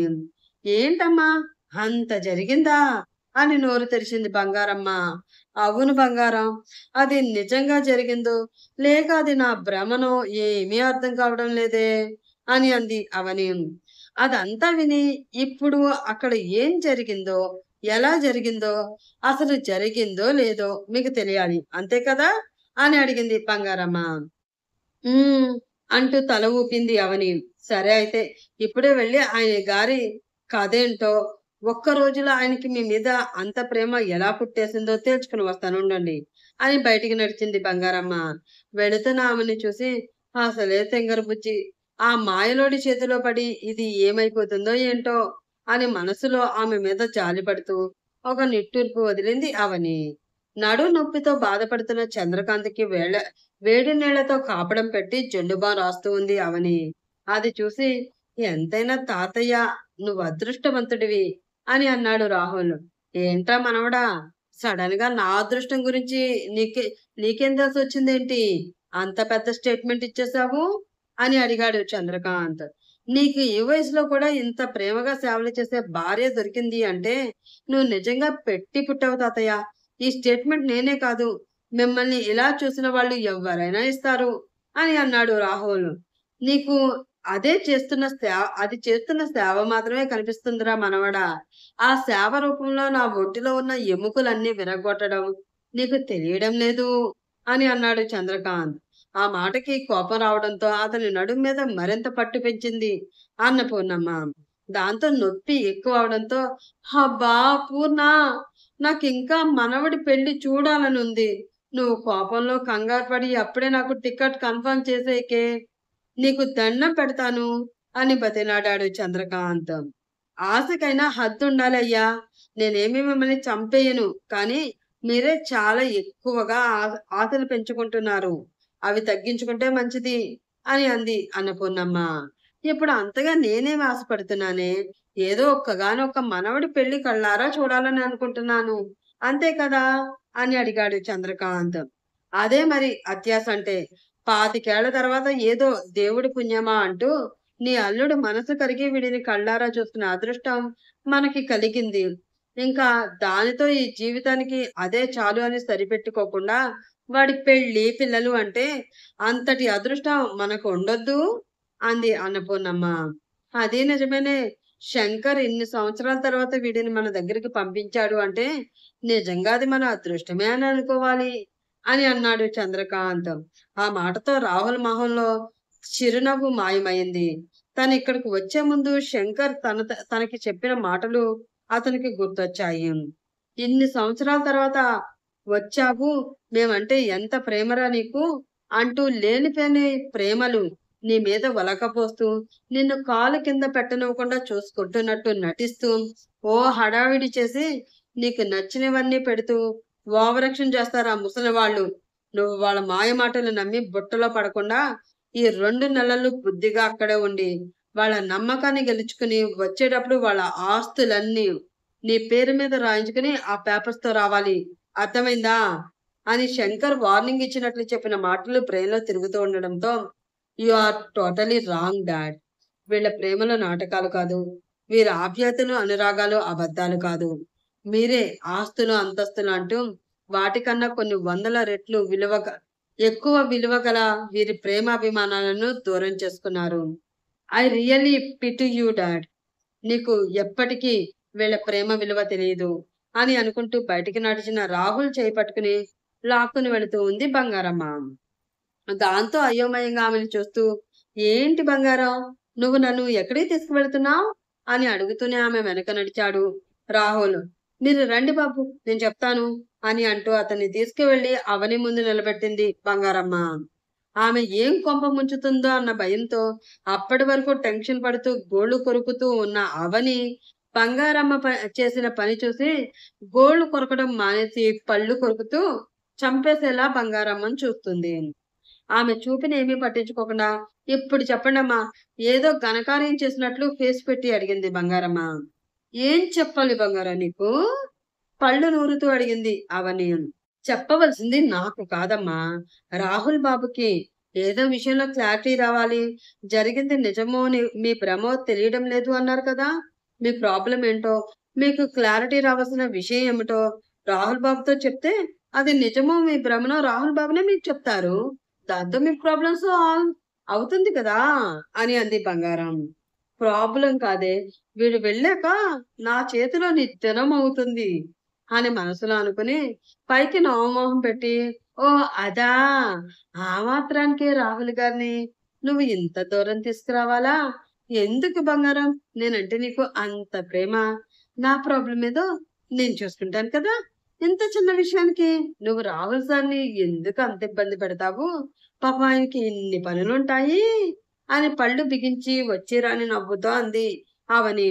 నేనేమి అంత ఇబ్బంది పడడం లేదు అవని గారు. పైగా నాకిప్పుడు అంత కొంపలు మునిగిపోయే పనులు ఏమీ లేవు. చాలా ఫ్రీగా ఉన్నాను.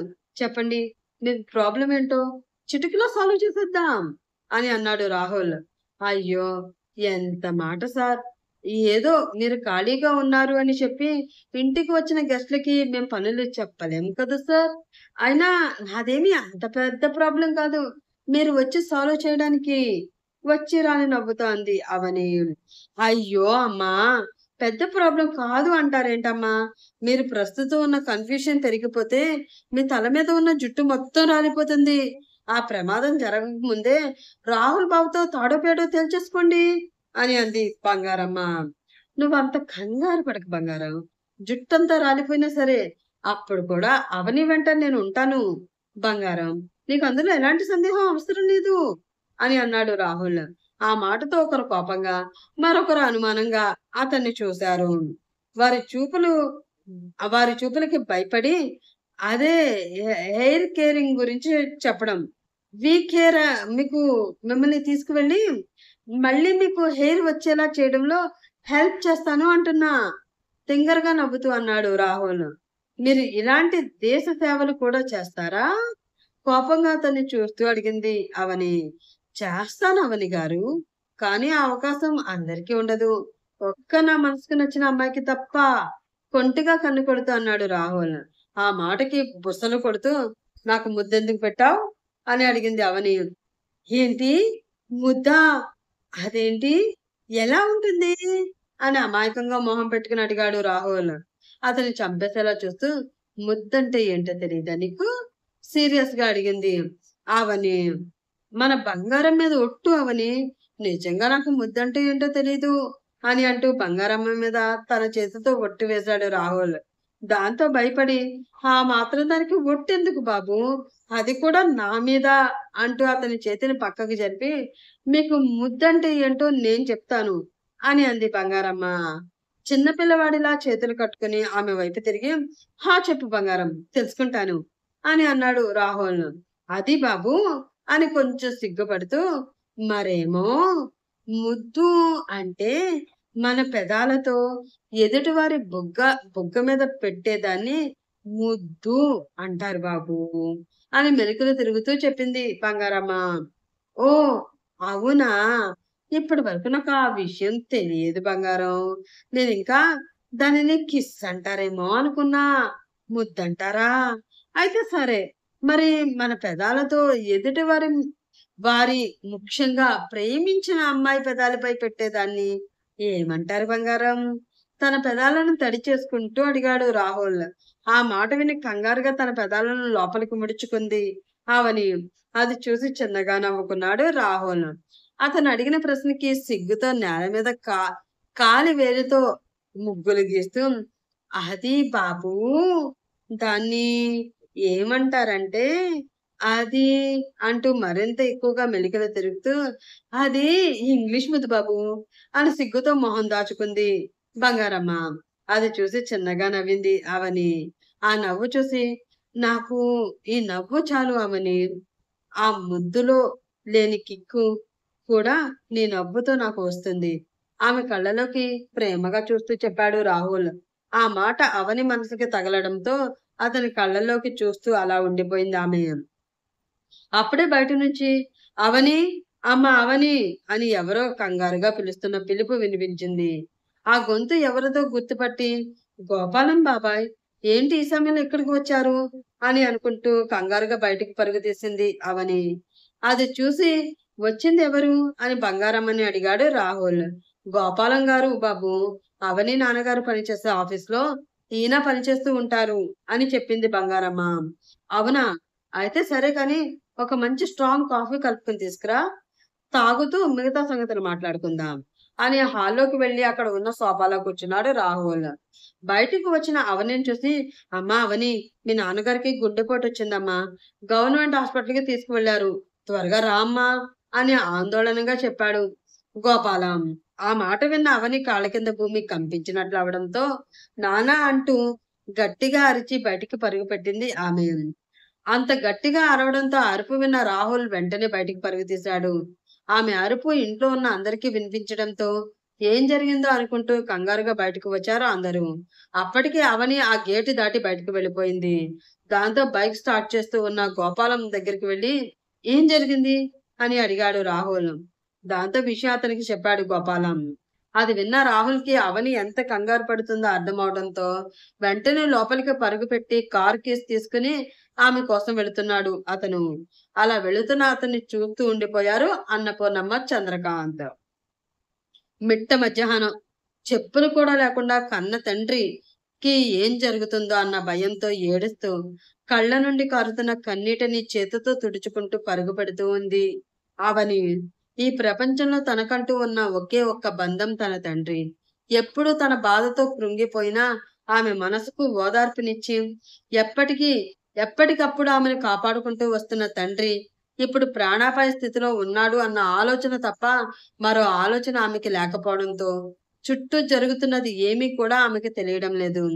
పరుగు పెట్టడం వల్ల వస్తున్న ఆవేశం, ఆ ఆవేశం వల్ల వస్తున్న అలసట, ఇవి ఏవి కూడా ఆమె గుండెల్లో పడుతున్న ఆవేదన ముందు గెలవలేక ఓడిపోయి ఆమె పరుగుని కొంచెం కూడా ఆపలేకపోతున్నాయి. అప్పుడు అప్పుడే గాలిలో దుమ్ము లేపుతూ వచ్చి సడన్ బ్రేక్ వేయడం వలన వెనక ఉన్న కార్ టైర్స్ ఒక్క అడుగు గాలిలోకి లేచి కింద పడి కారు అవని ముందు ఆగింది. అది చూసిన అవని షాక్ లో తన పరుగాపింది. వెంటనే కార్ డోర్ తీసి త్వరగా ఎక్కు అని అరిచాడు రాహుల్. మరో ఆలోచన లేకుండా కారు ఎక్కింది అవని. అప్పటికే కంద గడ్డలా ఎర్రగా మారిన ఆమె మొహం చూస్తున్న రాహుల్ మనసులో ముళ్ళు గుచ్చినంత నొప్పిగా అనిపించడంతో కారు వేగం మరింత పెంచి రోడ్డుపై పరుగు పెట్టించాడు అతను. సుబ్బారావుతో గడిపిన ప్రతి క్షణాన్ని తలుచుకుంటూ ఏడుస్తూనే ఉంది అవని. ఆమె ఏడుపు చూసి తట్టుకోలేక ఆమె చేతి మీద తన చెయ్యి వేసి కంచం చేస్తూ ఏమీ అవ్వదు అవని, కంగారు పడకు అన్న ధైర్యాన్ని ఆమెకి ఇస్తున్నాడు రాహుల్. అతని చేతిని గట్టిగా పట్టుకుని తండ్రి గురించి ఆరాట పడుతూ ఉంది అవని. అలా ఒక 10 నిమిషాల్లో కార్ గవర్నమెంట్ హాస్పిటల్ ముందు ఆగింది. వెంటనే కారు దిగి హాస్పిటల్లోకి పరుగుపెట్టింది అవని. ఐసీయూలో చేతులకి గుండెలకి ఏవో వైర్లు పెట్టి మొహానికి ఆక్సిజన్ మాస్క్ పెట్టి ఉండడంతో నిర్జీవంగా బెడ్ పై పడి ఉన్న తండ్రిని చూసి అవని గుండె బరువు మరింత పెరిగిపోయింది. పొద్దున్న అన్నపూర్ణమ్మ గారి ఇంటి దగ్గర ఆమెను దిచ్చి నవ్వుతూ వెళ్లిన తండ్రి ఇప్పుడు ఈ పరిస్థితుల్లో ఉండడం ఆమె అస్సలు తీసుకోలేకపోతుంది. కార్ పార్క్ చేసి అప్పుడే అక్కడికి వచ్చిన రాహుల్ బెడ్ పై ఉన్న సుబ్బారావుని, అతన్ని చూస్తూ కన్నీళ్లు పెట్టుకుంటూ ఉన్న అవనిని చూసి కంగారు పడకు అవని, నేనున్నాను కదా, మీ నాన్నగారికి ఏమీ అవ్వదు, అంతా నేను చూసుకుంటాను, నువ్వు కంగారు పడకు అని ఆమెకి ధైర్యం చెప్పి నేను వెళ్ళి డాక్టర్స్ ని కలిసి అంకుల్ పరిస్థితి ఏంటో తెలుసుకుని వస్తాను అని అంటూ అక్కడి నుంచి వెళ్ళిపోయాడు రాహుల్. అప్పుడే గుండెలు బాదుకుంటూ అక్కడికి వచ్చింది సరళ. అప్పటికే అక్కడ ఉన్న అవనిని చూసి కోపంగా ఆమె దగ్గరికి వచ్చి ఏమేం ముదనష్టపు దానా, నువ్వు ఇక్కడికి తగలబడ్డావా, నీ వల్లనే కదే రాయి లాంటి మనిషి ఈ రోజు ఇలా గుండె నొప్పి తెచ్చుకున్నాడు అని ఆమె మీద విరుచుకుపడింది సరళ. అసలే తండ్రికి ఏమవుతుందో అన్న ఆందోళన పడుతూ ఉన్న అవనికి సరళ మాటలకి ఎలా రియాక్ట్ అవ్వాలో తెలియడం లేదు. కళ్ళు వదిలేసి ఆమెను చూస్తూ ఉన్న అవనిని చూసి అంతా చేసి ఏమీ తెలియనట్లు అలా చూస్తూ ఉంటావేంటే ఆ మనిషి ఆరోగ్యంతో ఉన్న అన్ని రోజులు కాలేజీ ఫీజని పీక్కు తిని ఎప్పుడు జ్వరం కూడా ఎరగని మనిషికి గుండె నొప్పి వచ్చేలా చేశావు. ఇప్పుడు ఆ మనిషికి ఏదన్నా అయితే నాకు నా కూతురికి దిక్కెవరు అని అరుస్తూ అవని నెత్తి మీద చేతితో ముడుతూ ఉంది సరళ. అప్పుడే అక్కడికి వచ్చిన రాహుల్ చంపేసేలా సరళ వైపు చూస్తూ, అవని, ఈ హాస్పిటల్లో అంకుల్ ట్రీట్మెంట్ కి కావాల్సిన ఎక్విప్మెంట్స్ లేవట. మనం వెంటనే అంకుల్ని సిటీలో ఉన్న పెద్ద హాస్పిటల్కి తీసుకువెళ్ళాలి అని చెప్పాడు. ఆ మాట విని, అయ్యో దేవుడా, పెద్ద హాస్పిటల్ అంటే బోలెడు ఖర్చు అవుతుంది. ఇప్పుడు అంత డబ్బు నేను ఎక్కడి నుంచి తెచ్చేదిరా భగవంతుడా అంటూ గుండెలు బాదుకుంటూ పెద్దగా ఏడ్చింది సరళ. ఆవిడని చిరాగ్గా చూస్తూ, టైం లేదవని, రా అంటూ ఆమె చెయ్యి పట్టుకుని బయటికి నడిచాడు రాహుల్. అదే సమయంలో సుబ్బారావుని కూడా స్ట్రెచ్చర్ మీద పడుకోబెట్టి బయటికి తీసుకువచ్చారు. దాంతో రాహుల్ చేయి పట్టుకుని ఆ స్ట్రెచ్చర్ వెనక నడిచింది అవని. ఆ వెనకే వెళ్ళింది సరళ. సుబ్బారావుని అంబులెన్స్ ఎక్కించాక తను కూడా ఎక్కడానికి ముందుకు వెళ్ళిన అవనిని పక్కకు తోసి అంబులెన్స్ ఎక్కింది సరళ. అది చూసి బిత్తరపోయిన అవని, పిన్ని, నాన్న అని ఏదో అనబోతూ ఉండగా ఆమెను కోపంగా చూసి, ముందు మీ నాన్న ట్రీట్మెంట్ కి కావాల్సిన డబ్బుల గురించి చూడు. ఆ తర్వాత నీ దొంగ ఏడుపు ఆడవడానికి నీకు చాలా సమయం ఉంటుంది అని కోపంగా చెప్పింది సరళ. దాంతో ఏడుస్తూ తల వంచుకుంది అవని. ఆమె అలా చూస్తూ ఉండగానే అంబులెన్స్ డోర్స్ క్లోజ్ అయ్యి ఆ అంబులెన్స్ అక్కడి నుంచి వెళ్ళిపోయింది. ప్రస్తుతం ఏదో తెలియని ఎడారి దారిలో ఒంటరిగా మిగిలిపోయాను అన్న ఫీలింగ్ కలిగింది అవనికి. ఏం చేయాలి? ఎలా నాన్నని కాపాడుకోవాలి? ఆయన ట్రీట్మెంట్ కి కావలసిన డబ్బు నేను ఎక్కడి నుంచి తేవాలి అని ఆలోచిస్తూ ఉన్న ఆమెకి తన చేతికి మెరుస్తూ కనిపించాయి 2 బంగారు గాజులు. ఈ గాజులు మీ అమ్మవి తల్లి. మా పెళ్ళప్పుడు వాళ్ళమ్మ ఎంతో ప్రేమగా మీ అమ్మకి ఈ గాజులు చేయించిచ్చింది. అందుకే ఇవంటే మీ అమ్మకి ప్రాణం. ఈ గాజులు నీతో ఉంటే మీ అమ్మ దీవెన ఎప్పుడూ నీతోనే ఉంటుంది. కాబట్టి ఎప్పుడూ ఈ గాజులు నీ చేతి నుండి తీయకు అని సుబ్బారావు చెప్పిన మాటలు గుర్తు రావడంతో, నాకు ఇప్పుడు అమ్మ దీవెన కన్నా నీ ప్రాణమే ముఖ్యం నాన్న. మిమ్మల్ని బ్రతికించుకోవడానికి నేను అమ్మని వదులుకోక తప్పదు. నన్ను క్షమించండి నాన్న అని మనసులో అనుకుంటూ ఉంది ఆమె. అప్పుడే ఆమె దగ్గరికి వెళ్ళి, రా వెళ్దాం అన్నాడు రాహుల్. ఆ మాటతో స్పృహలోకి వచ్చి, రాహుల్ గారు, నాకొక చిన్న సహాయం కావాలి అని అడిగింది అవని. ఏంటి అన్నట్లు ఆమె వైపు చూశాడు రాహుల్.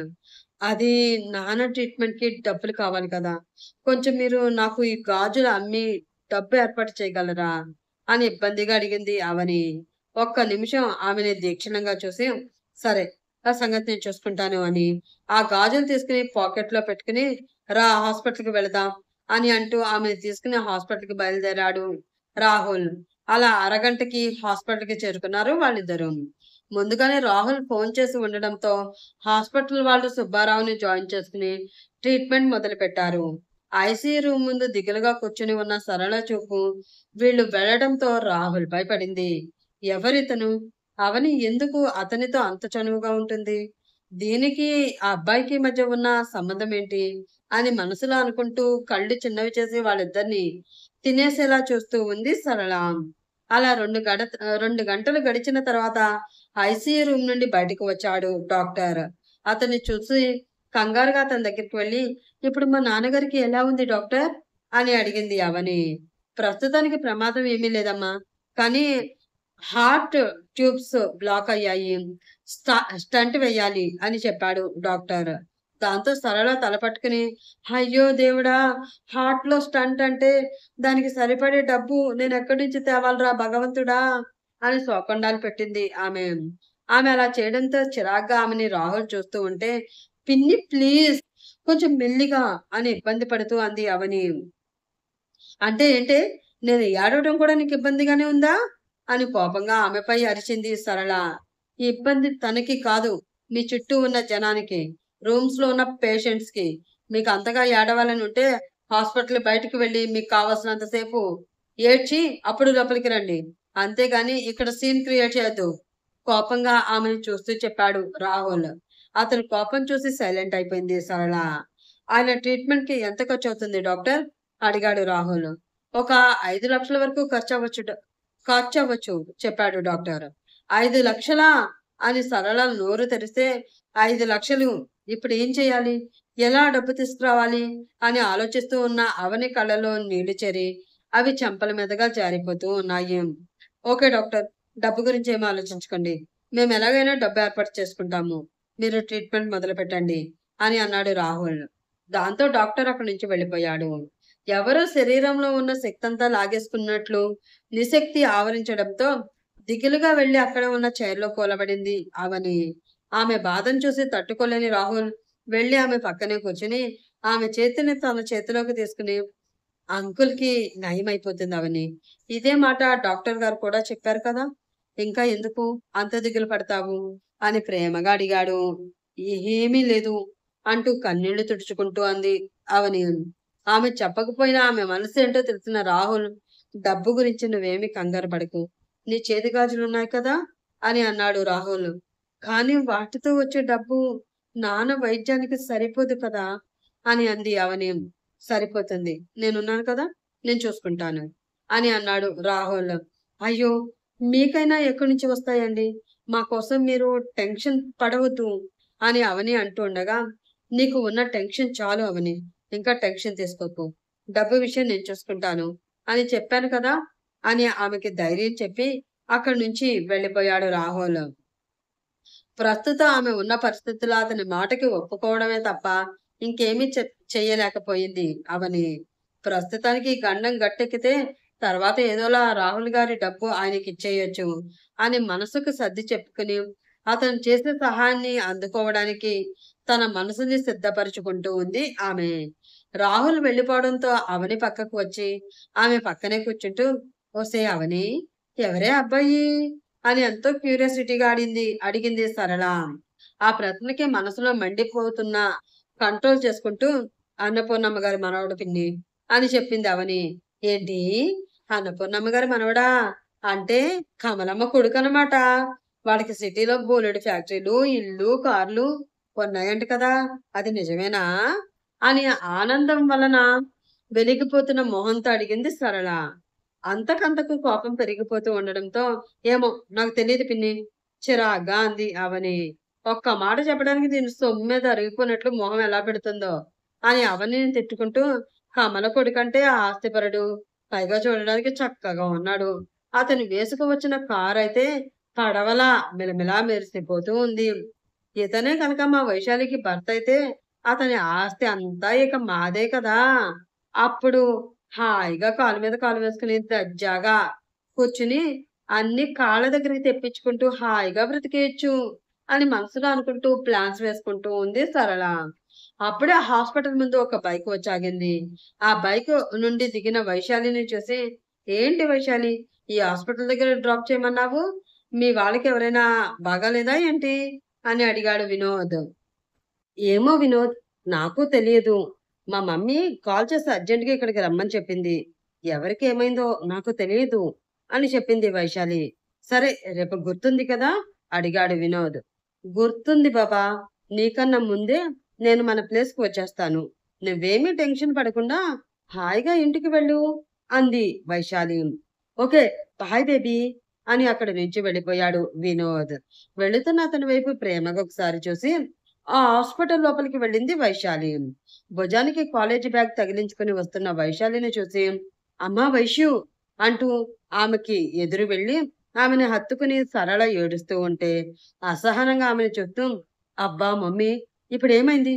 ఎందుకలా ఏడుస్తున్నావు అని ఆమెపై చిరాకు పడింది వైశాలి. అబ్బా! దీనికసలు కొంచెం కూడా ఇంగిత జ్ఞానం కూడా లేదు. నేను ఇలా ఏడుస్తూ ఉన్నాను అంటే ఏదో కారణం ఉంటుంది అని అర్థం చేసుకుని, క్యారెక్టర్‌లో ఇమిడిపోయి నాకన్నా ఎక్కువ నటించాలి కదా! అలా చేయకుండా తింగరి దానిలా చూస్తూ ఉంది అని మనసులో అనుకుంటూ, అమ్మా వైశ్యు, మీ నాన్నగారికి గుండెపోటు వచ్చిందే అని పెద్దగా శోకండాలు పెట్టింది సరళ. అయ్యో మమ్మీ! నాన్నకి వచ్చింది గుండెపోటే కదా! మనిషి ఇంకా బ్రతికే ఉన్నాడు కదా! ఎందుకు ఏదో పోయినట్లు అలా శోకండాలు పెడుతున్నావు? విసుగ్గా అంది వైశాలి. ఆ మాటతో సరళ షాక్ అయితే, నిప్పులు కక్కుతున్న కళ్ళతో ఆమెను చూసి ఏంటే అన్నావు? అని కోపంగా అడిగింది అవని.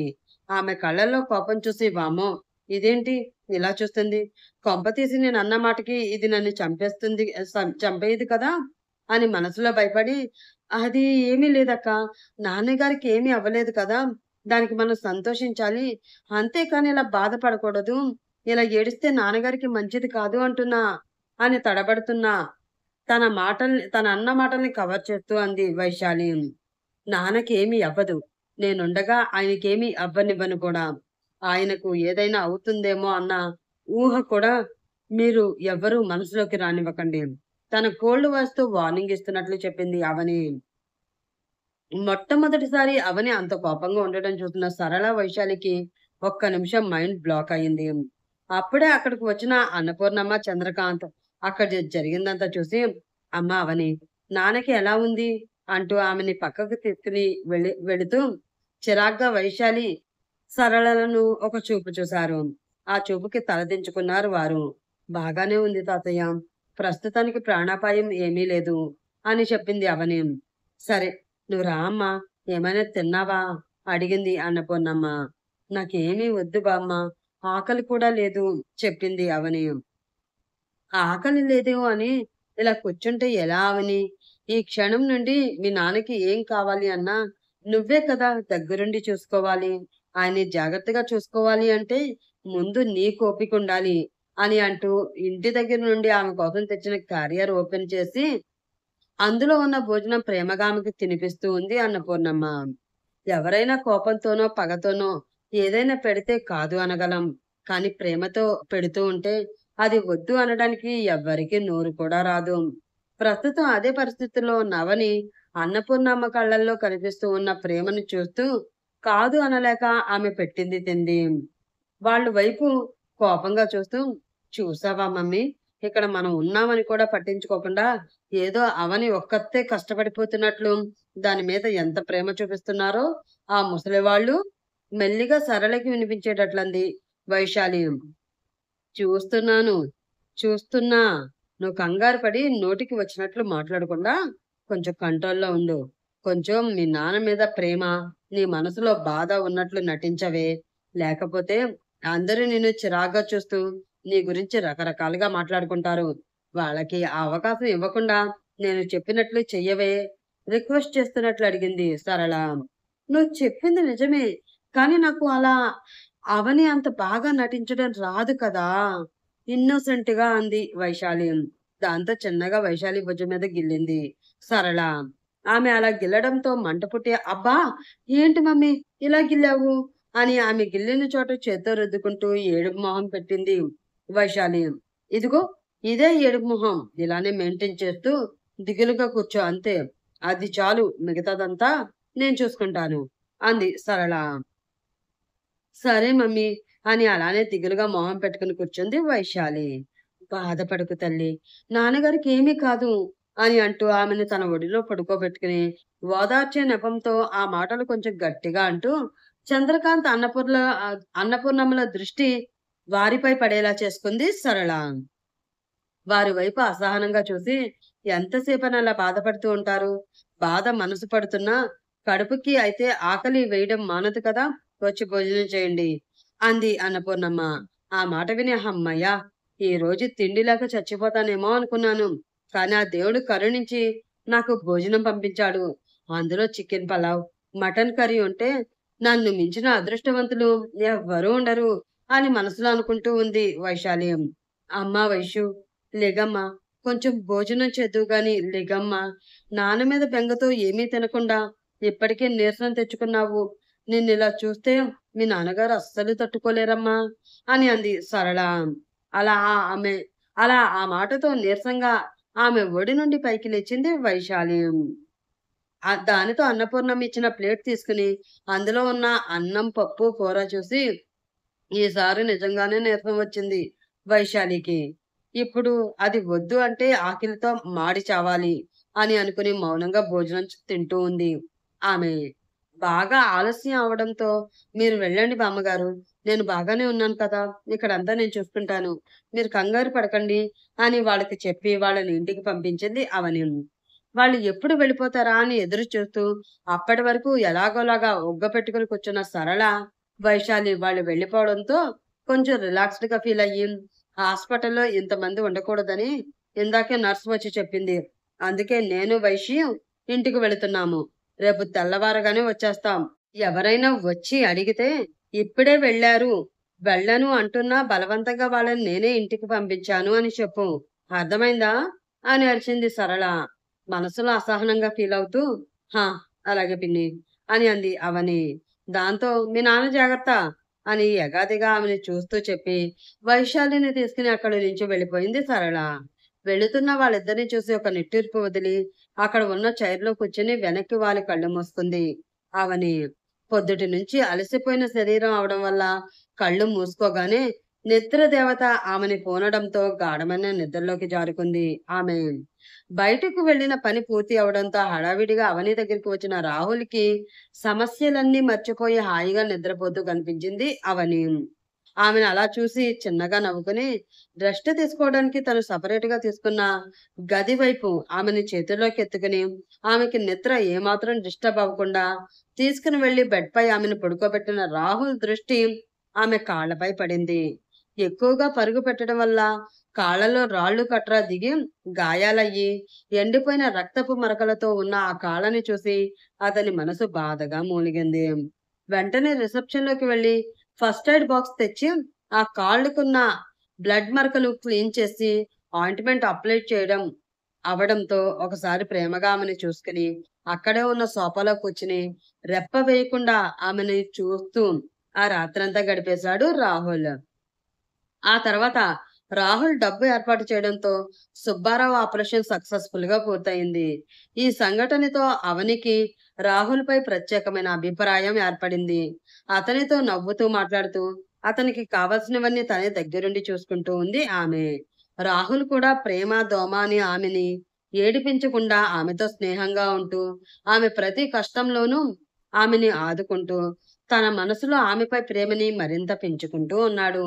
పైకి అతనితో స్నేహంగానే ఉన్న ఆమె మనసులో మాత్రం రాహుల్‌పై ప్రేమ ఏర్పడి రోజురోజుకి అది ముదిరిపోతూ ఉంది. తను నిద్ర లేచాక మొదటి ఆలోచన, నిద్రపోయే ఆఖరి ఆలోచన రాహులే అవడంతో రాహుల్ తప్ప ఆమెకి మరో ప్రపంచమే లేకుండా పోయింది. అలా కాలం ఒడిలో రోజులు కరిగిపోతూ ఉన్నాయి. డల్‌గా నిలబడి ఆకాశంలో నక్షత్రాల్ని చూస్తూ ఉన్నాడు రాహుల్. పాల గ్లాస్ పట్టుకుని అతని దగ్గరికి వచ్చింది బంగారమ్మ. ఆమె వచ్చింది కూడా గమనించలేదు రాహుల్. "ఏంటి బాబు, మంచులో నిలబడి ఆకాశంలో నక్షత్రాల్ని చూస్తున్నారా?" అడిగింది బంగారమ్మ.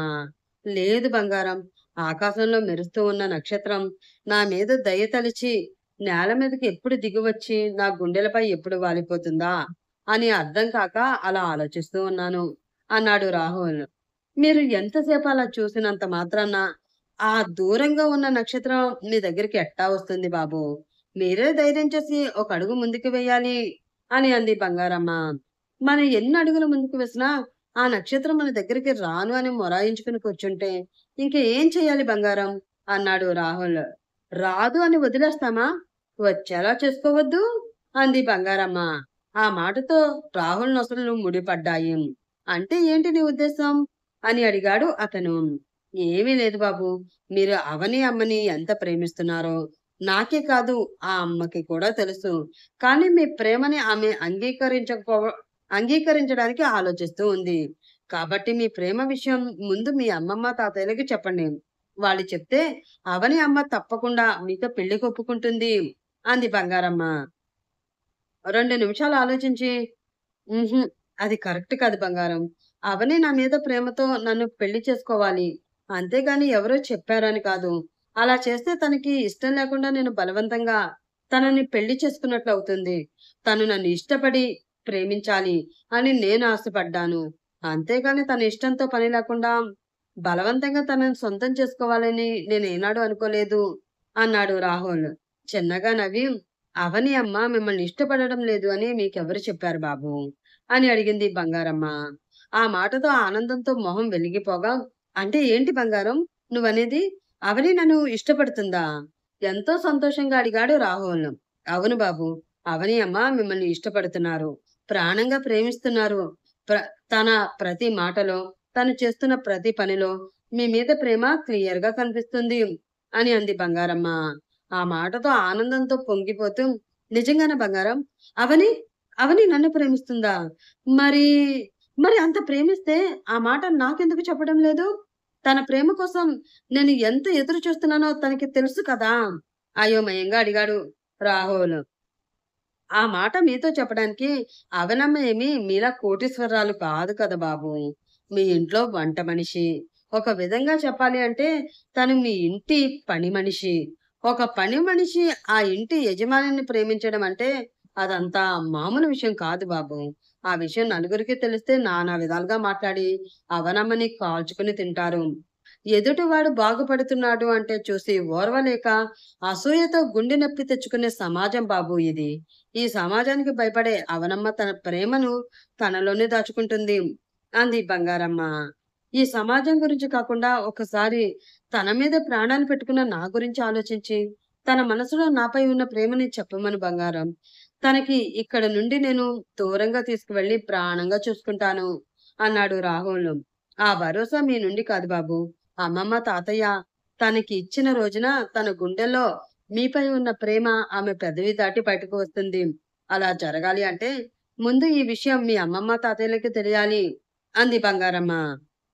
ఆమె చెప్పిన దానిలో కూడా నిజం ఉంది అని అర్థమవడంతో భారంగా శ్వాస తీసుకుని వదిలి చంద్రకాంత్ అన్నపూర్ణమ్మల గది వైపు అడుగులు వేశాడు రాహుల్.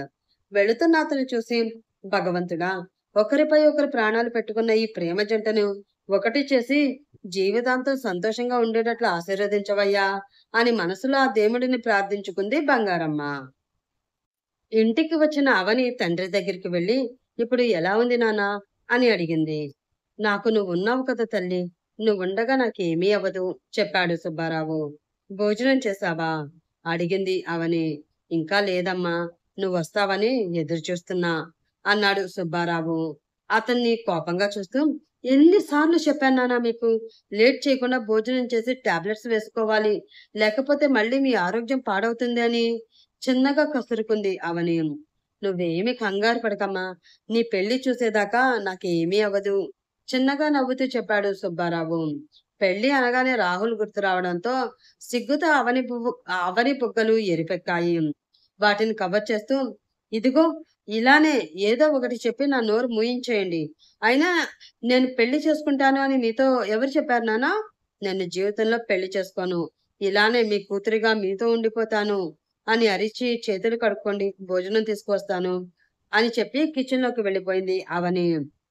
అది చూసి పిచ్చి పిల్ల, పెళ్లి అనేసరికి ఎంత సిగ్గొచ్చేసిందో అని చిన్నగా అనుకున్నాడు సుబ్బారావు. హాల్లో కూర్చుని వాళ్ళనే గమనిస్తున్న వైశాలి, చూసావా మమ్మీ, మీ ఆయన గారికి పెద్ద కూతురంటే ఎంత ప్రాణమో, మేడం గారికి మీ ఆయన గారు పెళ్లి చేస్తారంట పెళ్లి అని కోపంగా అవని వెళ్ళిన వైపు చూస్తూ అంది ఆమె. చూస్తున్నానే, చూస్తున్నా. ఈ మధ్యన అవనిలో వచ్చిన మార్పు, మీ నాన్నలో వచ్చిన తెగింపు, నేనంటే తగ్గిన భయం అన్నీ చూస్తున్నా. దీని వెనక ఉన్న కారణం ఏంటో కూడా నాకు తెలుసు. పళ్ళు పటపటా కొరుకుతూ అంది సరళ. అవునా, ఏంటి మమ్మీ ఆ కారణం అని అడిగింది వైశాలి. అన్నపూర్ణమ్మ గారి మనవడు రాహుల్ బాబు. అతన్ని చూసుకునే వీళ్ళు ఇంతలా రెచ్చిపోతున్నారు అంది సరళ.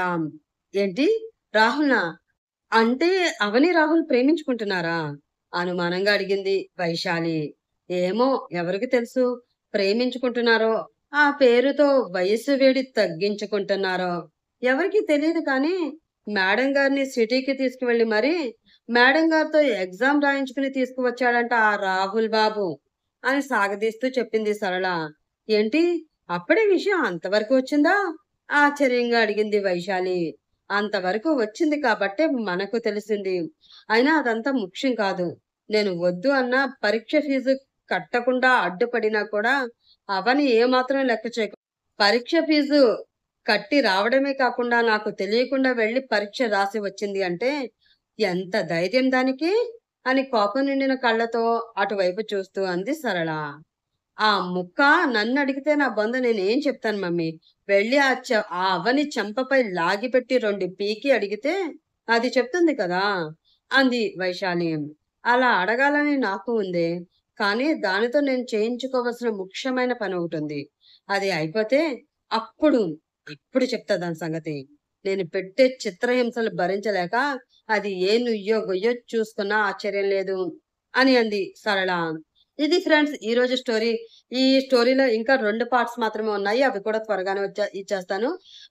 వాటి కోసం వెయిట్ చేస్తూ ఈ స్టోరీ ఎలా ఉందో కామెంట్ చేసి, స్టోరీ నచ్చితే ప్లీజ్ లైక్ చేసి, షేర్ చేసి, సబ్స్క్రైబ్ చేసుకొని మీ సపోర్ట్ అందిస్తారని ఆశిస్తున్నాను. ఇంక సెలవు తీసుకుంటున్నాను ఫ్రెండ్స్. మరొక ఎపిసోడ్‌లో మరొకసారి కలుసుకుందాం. అప్పటి వరకు bye bye. Have a nice day.